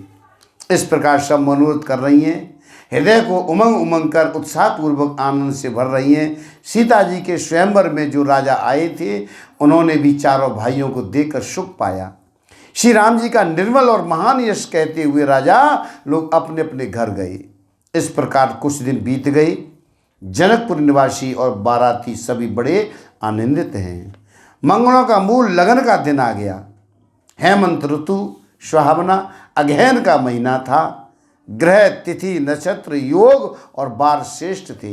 लगन मुहूर्त शोधकर ब्रह्मा जी ने उस पर विचार किया और सब लगन पत्रिका को नारद जी के हाथ जनक जी के यहाँ भेज दिया।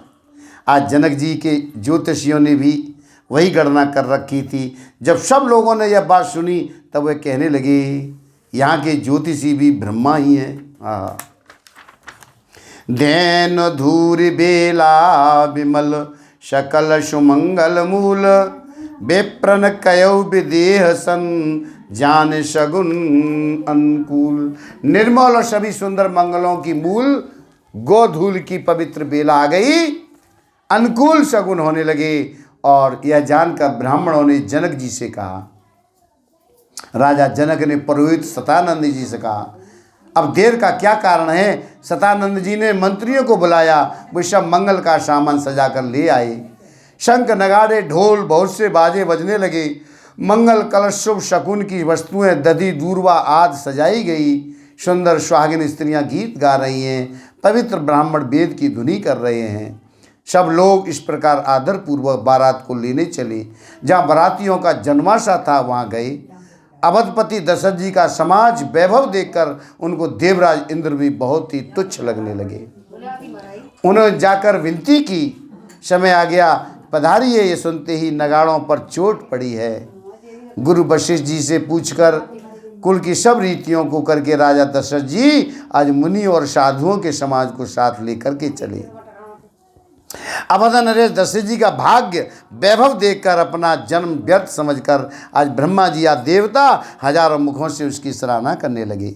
देवगण सुंदर मंगल का अवसर जानकर नगाड़े बजा बजा कर फूल बरसा रहे हैं।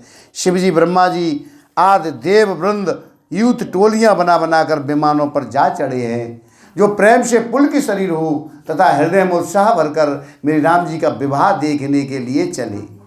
आज जनकपुर को देखकर देवता इतने अनुरक्त हो गए कि उन सबको अपने अपने लोग तुच्छ लगने लगे।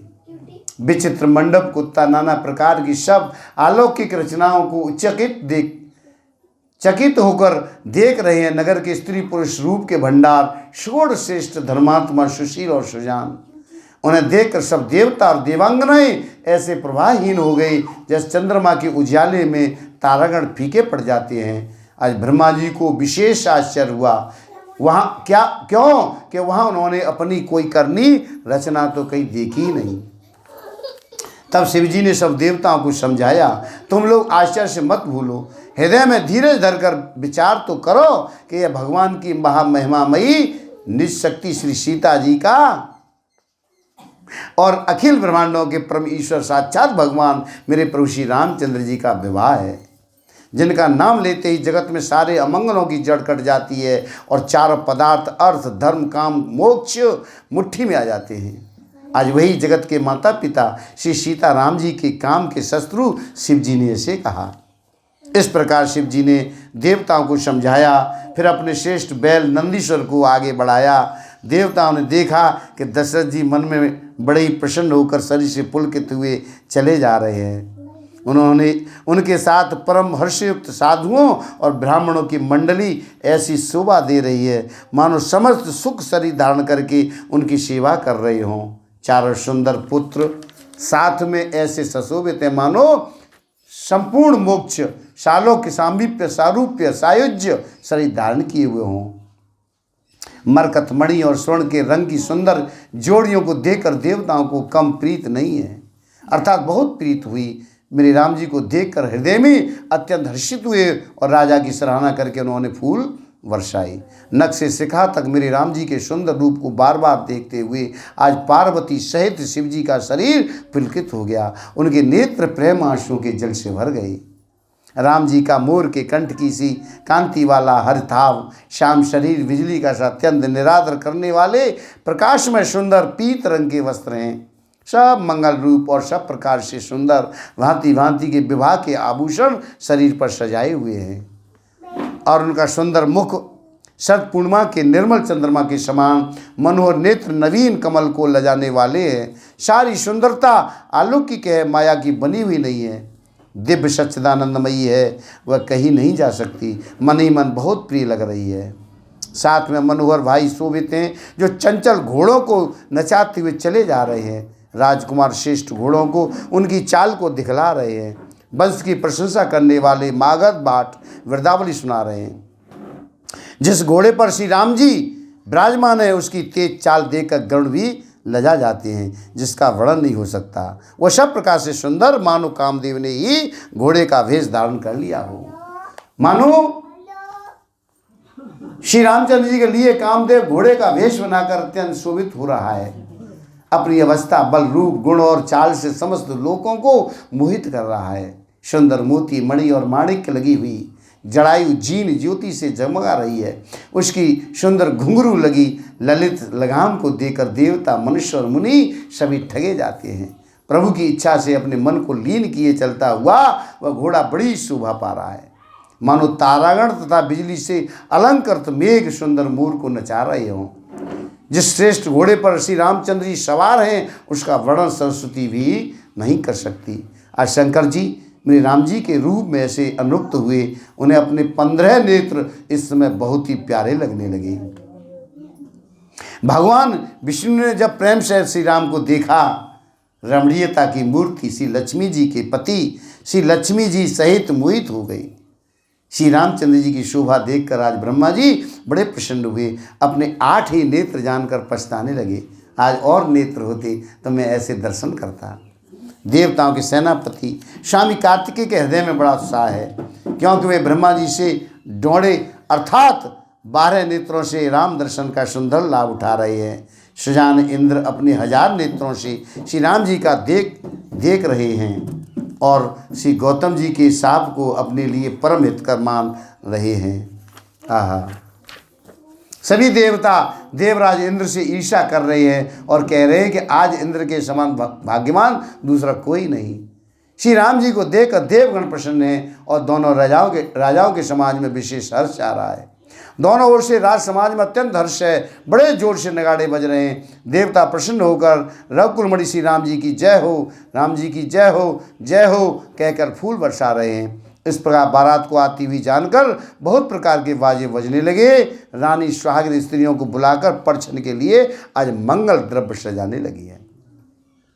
अनेक प्रकार से आरती सजकर समस्त मंगल द्रव्यों को यथायोग्य सजाकर गजगामिनी हाथी की सी चाल वाली उत्तम स्त्रियां आनंदपूर्वक परछन के लिए चली। सभी स्त्रियां चंद्रमुखी चंद्रमा के समान मुख वाली, सभी मृगलोचनी हिरण की सी आँखों वाली और सभी अपने शरीर की शोभा से रति के गर्भ को छुड़ाने वाली हैं। रंग रंग की सुंदर साड़ियाँ पहने हैं और शरीर पर सब आभूषण सजे हुए हैं। समस्त अंगों को सुंदर मंगल पदार्थों से सजाए हुए कोयल को लजाती हुई आज मधुर स्वर से गान गा रही हैं। कंगन करधनी नूह पर बज रहे हैं। स्त्रियों की चाल देख करके कामदेव के हाथी भी लजा जाते हैं। अनेक प्रकार के बाजे बज रहे हैं। आकाश नगर दोनों स्थानों में सुंदर मंगलाकार हो रहा है। सची, इंद्राणी, सरस्वती, लक्ष्मी, पार्वती और जो स्वभाव से ही पवित्र और सभी देवांगनाएं थी सब कपट से सुंदर स्त्री का भेष धर करके आज रनिवास में जा मिली हैं। आज मनोहर वाणी से मंगल गान करने लगी। सब कोई हर्ष के विशेष वश में, किसी ने उन्हें पहचाना नहीं। कौन किसे जाने पहचाने, आनंद के वश हुई। सब दूल्हे बने हुए ब्रह्म प्रचन्न करने चली हैं। मनोहर गान हो रहा है, मधुर मधुर नगाड़े बज रहे हैं, देवता फूल बरसा रहे, बड़ी अच्छी शोभा है। आनंद कंद दूल्हे को देखकर सब स्त्रियां हृदय में हर्षित हुई। उनके कमल सरी के नेत्रों में प्रेम आंसुओं का जल उमड़ाया और सुंदर अंगों में पुलकावली छा गई। मेरे राम जी का प्रवेश देखकर सीता जी की माता सुनैना जी के मन में भी जो सुख हुआ, उसे हजारों सरस्वती और शेष जी 100 कल्पों में भी नहीं कह सकते, अथवा लाखों सरस्वती और शेष लाखों कल्पों में भी नहीं कह सकते। मंगल अवसर जानकर नेत्रों के जल को रोके हुए रानी प्रसन्न मन से प्रसन्न कर रही है। वेदों में कही हुई तथा कुलाचार के अनुसार सभी व्यवहार रानी ने भली भांति किए। पंच शब्द, तंत्री, ताल, माझ, नगारा, तुरई, इन 5 प्रकार के बाजों के शब्द पंच धुनि, वेद धुनि, बंद धुनि, जय धुनि, शंख धुनि, हुलू धुनि और मंगलगान हो रहे हैं। नाना प्रकार के वस्त्रों के फावड़े पड़ रहे हैं। उन्होंने रानी ने आरती करके अर्घ दिया और श्री राम जी ने मंडप में गमन किया। दशरथ जी अपनी मंडली सहित विराजमान हुए। उनके वैभव को देखकर लोकपाल भी लजा गए। समय समय पर देवता फूल बरसा रहे हैं। भूदेव ब्राह्मण समय अनुकूल शांति पाठ कर रहे हैं। आकाश नगारों में शोर मच रहा है। अपनी पराई कोई कुछ भी नहीं सुनता। इस प्रकार श्री राम जी मंडप में आए और अर्घ देकर आसन पर बैठाए गए। आसन पर बैठकर आरती करके दुल्हे को देखकर स्त्रियां सुख पा रही हैं। वे ढेर के ढेर मणि, वस्त्र और गहने निशावर करके मंगल गा रही हैं। ब्रह्मादि श्रेष्ठ देवता ब्राह्मण का भेष बनाकर कौतुक देख रहे हैं। और रकुल रूपी कमल के प्रफुल्लित करने वाले सूर्य मेरे राम जी की छवि को देखकर अपना जीवन सफल जान रहे हैं। नाई, वारी, भाट, नट श्री राम जी की न्यौछावर पाकर आनंदित हो रहे, सिर नवाकर आशीष दे रहे। उनके हृदय में हर्ष समाता नहीं है। वैदिक और लौकिक की सब रीतियां करके जनक जी और दशरथ जी बड़े प्रेम से मिले। दोनों महाराज मिलते हुए बड़े ही शोभित हुए। कभी उनके लिए उपमा खोज खोज कर लजा गई। जब कहीं भी उपमा नहीं मिली, बंद करो, जब हृदय में हार मानकर उन्होंने मन में ही उपमा निश्चित की कि इनके समान यही हैं। अशमधियों का मिलाप परस्पर संबंध देखकर देवता अनुक्त हो गए। फूल बरसाकर उनका यश गाने लगे और कहने लगे कि जब से ब्रह्मा जी ने जगत को उत्पन्न किया तब से हमने बहुत विवाह देखे सुने, परंतु सब प्रकार से समान साथ समाज बराबरी के पूर्ण क्षमता युक्त समधि तो आज ही देखें। ऐसे बराबर के समधि तो आज ही देखें। देवताओं की सुंदर सत्यवाणी सुनकर दोनों आलोक की प्रीत छा गई। सुंदर पावड़े और अर्घ देते हुए जनक जी आज दशरथ जी को आदरपूर्वक मंडप में ले आए। मंडप को देखकर उसकी विचित्र रचना सुंदरता से मुनियों के मन भी हरे गए, मोहित हो गए। सुजान जनक जी अपने हाथों से लाकर सबके लिए सिंहासन रखे। वाह भाई वाह। उन्होंने अपने कुल के इष्ट देवता के समान आज वशिष्ठ जी की पूजा की है। विनय करके आशीर्वाद प्राप्त किया। आज विश्वामित्र जी की पूजा करते समय की परम प्रीत की रीत तो कहते ही नहीं बनती। राजा ने वामदेव आदि ऋषियों की प्रसन्न मन से पूजा की, सभी को दिव्य आसन दिए और सबसे आशीर्वाद प्राप्त किया। फिर उन्होंने कौशलाधीश राजा दशरथ जी की पूजा ईश महादेव जी के समान जानकर की और कोई दूसरा भाव न था। तदंतर उनके संबंध से अपने भाग्य और वैभव की विस्तार की सराहना करके हाथ जोड़कर विनती की और बड़ाई की। राजा जनक जी ने सब बरातियों का समधि दशरथ के समान ही सब प्रकार से आदरपूर्व पूजन किया। सब किसी को उचित आसन दिए और एक मुख से उस उत्साह का क्या वर्णन करूं। राजा जनक ने दान, मान, सम्मान, विनय, उत्तम वाणी से सारी बारात का सम्मान किया। ब्रह्मा, विष्णु, शिव, दिक्पाल और सूर्य जिसे रघुनाथ जी का प्रभाव जानते हैं, वे कपट से ब्राह्मणों का सुंदर वेश बनाई बहुत ही सुख पाते हुए सब लीला देख रहे। आज जनक जी ने उनको देवताओं के समान जानकर उनका भी पूजन किया और बिना पहचाने उन्हें सुंदर आसन दिए। कौन किसको जाने पहचाने, सबको अपनी ही शुद्ध भूली हुई है। आनंद कंद दूल्हे को देखकर दोनों ओर आनंदमय स्थिति हो रही है। सुजान सर्वज्ञ मेरे राम जी ने देवताओं को पहचान लिया, उनकी मानसिक पूजा करके उन्हें मानसिक आसन दिए। प्रभु का शील स्वाद देखकर देवगण मन में बहुत आनंदित हुए। श्री रामचंद्र जी के मुख रूपी चंद्रमा की छवि को देख छवि के सुंदर नेत्र रूपी चकोर आदर पूर्वक पान कर रहे हैं। प्रेम और आनंद कम नहीं है, अर्थात बहुत है। समय देखकर वशिष्ठ जी ने शतानंद जी को आदर पूर्वक बुलाया। सुनकर आदर के साथ आए वशिष्ठ जी कहने लगे, अब जाकर राजकुमारी को शीघ्र ले आइए। और मुनि की आज्ञा पाकर वो प्रसन्न होकर के चली। बुद्धिमती रानी पुरोहित की वाणी सुनकर सखियों समेत बड़ी प्रसन्न हुई और ब्राह्मणों की स्त्रियों और कुल की बूढ़ी स्त्रियों को बुलाकर उन्होंने कुल रीत करके सुंदर मंगल गीत गाए। और श्रेष्ठ देवांगनाएं जो सुंदर मनुष्य स्त्रियों के भेष में हैं, सभी स्वभाव से ही सुंदरी और श्यामा 16 वर्ष की अवस्था वाली हैं। उनको देखकर रनवास की स्त्रियां सुख पाती हैं। उन्हें पार्वती, लक्ष्मी और सरस्वती के समान जानकर रानी बार बार उनका सम्मान कर रही है। रनवास की स्त्रियां और सखियां सीता जी का श्रृंगार करके आज मंडली बनाकर प्रसन्न होकर उन्हें मंडप में लिवा चली। चली ल्याहि सीतै सखी सादर सज सुमंगल भामिनी।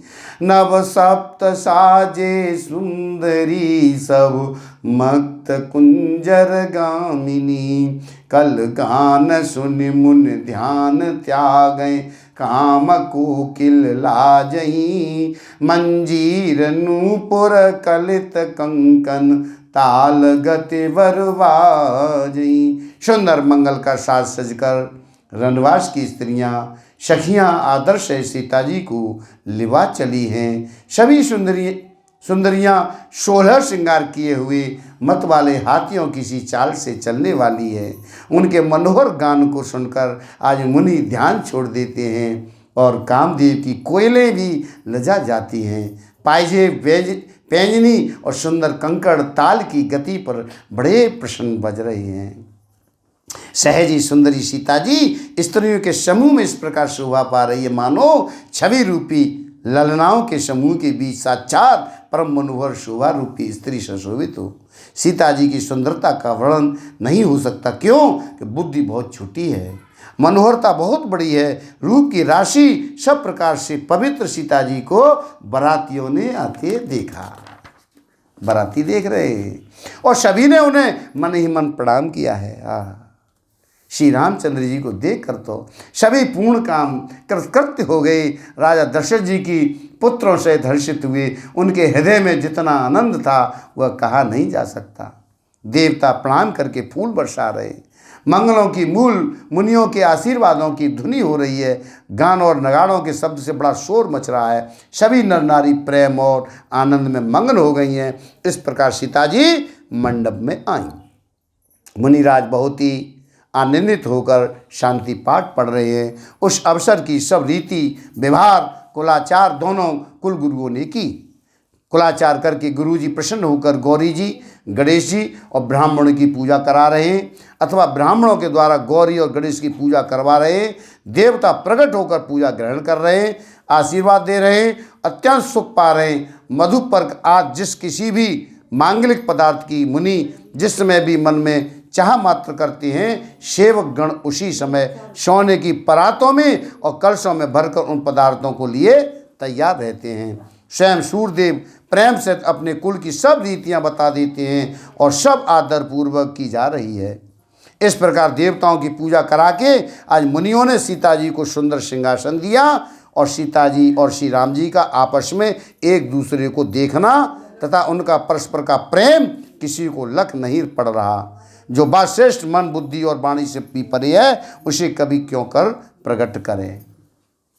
हवन के समय अग्निदेव शरीर धारण करके बड़े ही सुख से आहुति ग्रहण करते हैं और सारे वेद ब्राह्मण का वेश धरकर विवाह की विधियां बताते हैं। आज जनक जी की जगत विख्यात पटरानी और सीता जी की माता का बखान तो हुई, कैसे सकता है। स्वयं सकृत पुण्य सुख और सुंदरता सबको बटोर कर विधाता ने उन्हें संवार कर तैयार किया है। समय जानकर श्रेष्ठ मुनियों ने उनको बुलवाया और सुनते ही स्वाग्नी स्त्रियां उन्हें आदरपूर्वक ले आईं। सुनैना जी आज जनक जी की पटरानी आज जनक जी की बाईं ओर ऐसी सो रही हैं मानो हिमाचल के साथ आज मैना जी शोभित हो। पवित्र सुगंधित और मंगल जल से भरे सोने के कलश मणियों के सुंदर पराते राजा और रानी ने आनंदित होकर अपने हाथों से लाकर आज राम जी के आगे रखी। मुनि मंगलवाणी से वेद पढ़ रहे। सुअवसर जानकर आकाश से फूलों की झड़ी लग गई। दूल्हे को देखकर राजा रानी प्रेम मगन हो गए। उनके पवित्र चरणों को पखारने लगे। श्री राम जी के चरण कमलों को पखारने लगे।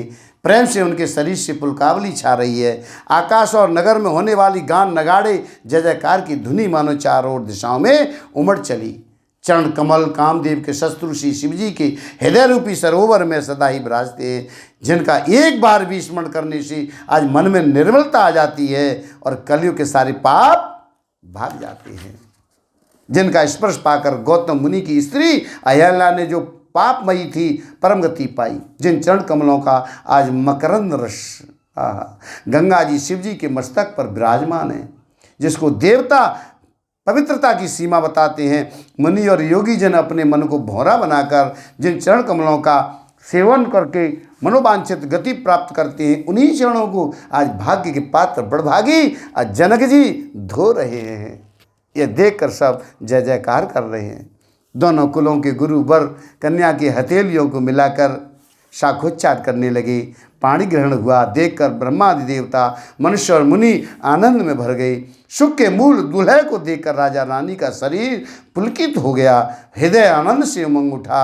आज राजाओं के अलंकार स्वरूप महाराज जनक जी ने लोक और वेद की रीत को करके कन्यादान किया। जैसे हिम्मा ने शिव जी को पार्वती जी और सागर ने भगवान विष्णु को लक्ष्मी जी दी थी, तैयार हो जाओ, वैसे ही जनक जी ने श्री राम जी को सीता जी समर्पित की हैं, जिससे विश्व में सुंदर नवीन कीर्ति छा गई। अब विधेय जनक जी कैसे विनती कर रहे हैं। उस शामली मूर्ति ने तो उन्हें सचमुच विधेय देह की शुद्ध बुद्ध से रहित हो ही रह गए और विधि पूर्वक हवन करके गठजोड़ी की गई और भामरे होने लगी।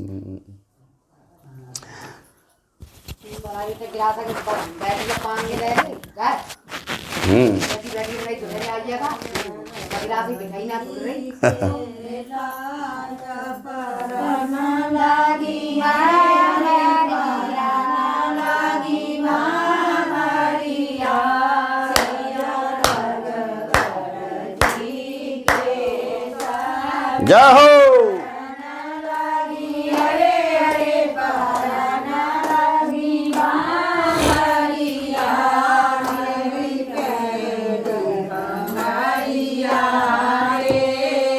बाहर निकल आओ कहाँ है?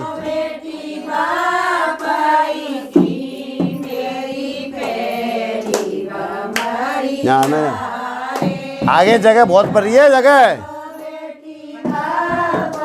तुम सर गया आगे बहुत जगह है। आगे सर गया।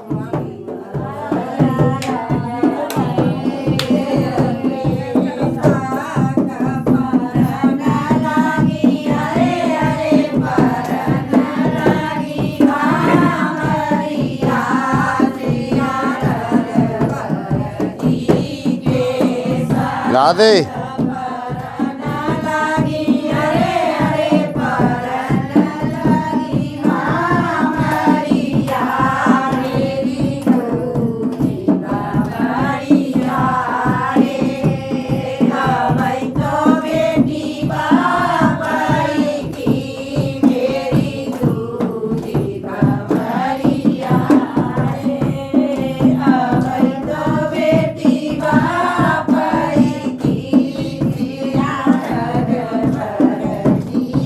जा पैर मन लगा दी और उठाए के हाथ में और ऐसे ले लो।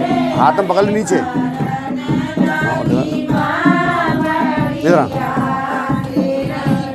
नीचे हाथ से पकड़ के ऐसे करके फोटो ले लो सब ढंगती।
मोबाइल छड़ो।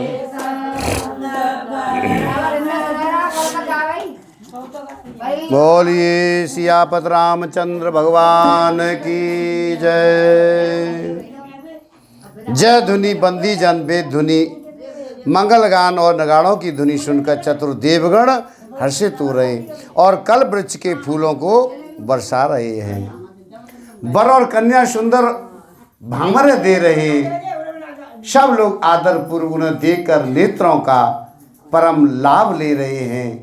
आज मनोहर जोड़ी का वर्णन नहीं हो सकता। जो कुछ उपमा कहूँ आज वही थोड़ी है। श्री राम जी श्री सीता जी की सुंदर परछाई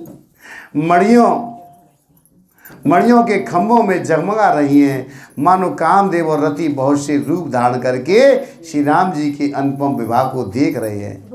उन्हें कामदेव और रति को दर्शन की लालसा और संकोच दोनों ही कम नहीं अर्थात बहुत हैं। इसलिए मानो बार बार प्रकट होते और छिपते हैं। सब देखने वाले आनंद मगन हो गए और जनक जी की भांति सभी अपनी सुध भूल गए।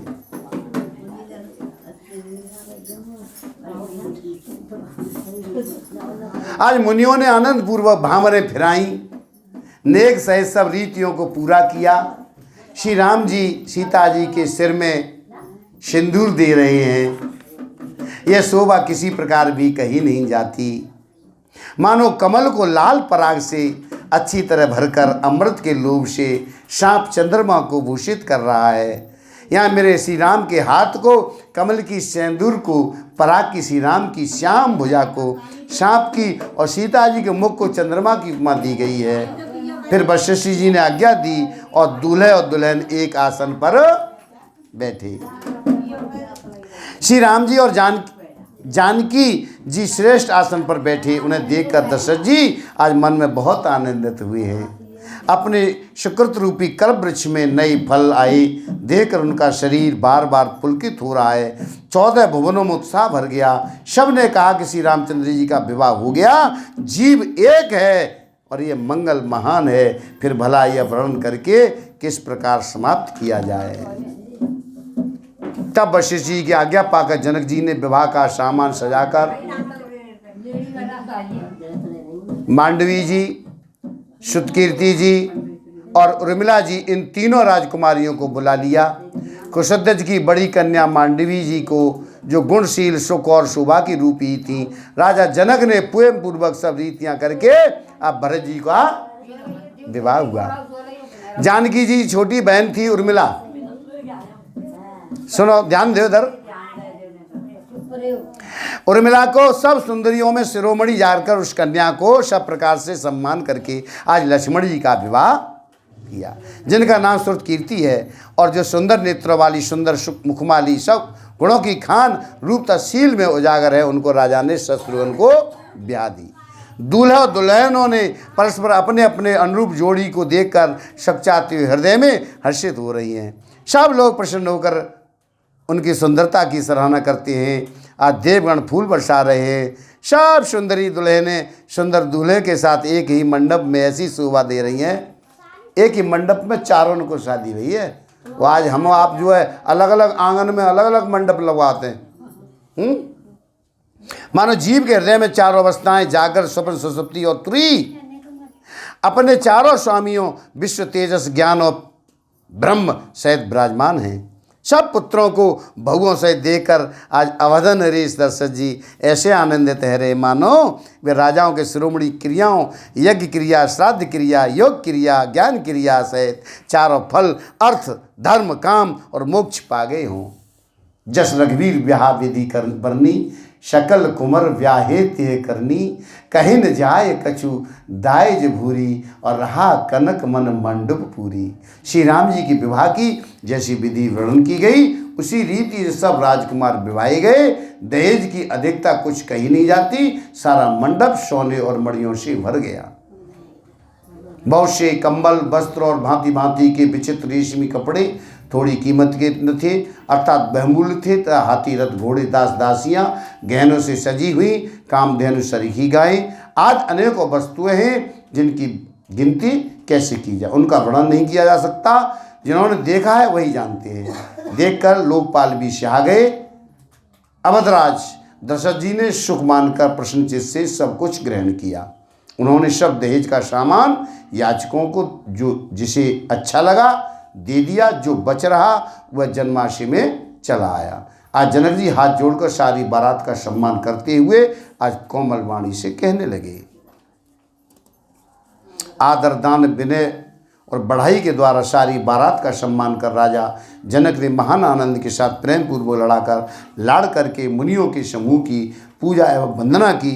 सिर नवाकर देवताओं को मनाकर राजा हाथ जोड़कर सबसे कहने लगे कि देवता और साधु तो भाव ही चाहते हैं, प्रेम से ही प्रसन्न हो जाते हैं। उन पूर्ण काम महान भावों को कोई कुछ देकर कैसे संतुष्ट कर सकता है? क्या एक अंजलि जल देने से कहीं समुद्र संतुष्ट हो सकता है? फिर जनक जी भाई सत हाथ जोड़कर कौशलाधीश दशरथ जी स्नेहशील और सुंदर प्रेम से शान कर मनोहर वचन कहने लगे। राजन, आपके साथ संबंध हो जाने से अब हम सब प्रकार से बड़े हो गए। इस राजपाट सहित हम दोनों को आप बिना दाम के लिए हुए सेवक ही समझिए। इन लड़कियों को टहलनी मानकर नई नई दया करके पालन कीजिएगा। मैंने बड़ी ठिठाई की, आपको यहाँ बुला भेजा, अपराध क्षमा कीजिएगा। फिर सूर्यकुल के भूषण दशरथ जी ने समधी जानकी जी को संपूर्ण सम्मान का निधि कर दिया। इतना सम्मान दिया कि वे सम्मान के भंडार ही हो गई। उनकी परस्पर की विनय कहीं नहीं जाती, दोनों के हृदय प्रेम से भरपूर है। देवतागण फूल बरसा रहे। राजा जन्माष्टमी को चले। नगाड़े की धुनी, जय धुनी, वेद की धुनी हो रही है और आकाश और नगर दोनों में खूब कोताहल हो रहा है, आनंद छा रहा है। तब मुनीश्वर की आज्ञा पाकर सुंदरी सखियाँ मंगलगान करती हुई आज दुल्हनियों सहित दूल्हों को लिवाकर और कोहर वर को चली। कोहर वर का दूधाबाती। अच्छा, तो सीता जी का बार बार राम जी को देखती हैं और सकचा जाती हैं, पर उनका मन नहीं सकचाता। प्रेम के प्यासे उनके नेत्र सुंदर और मछलियों की छवि को हर लेते हैं। तो दूधाबाती कल कर लेंगे, हाँ, और आनंद लेंगे कल दूधाबाती को। और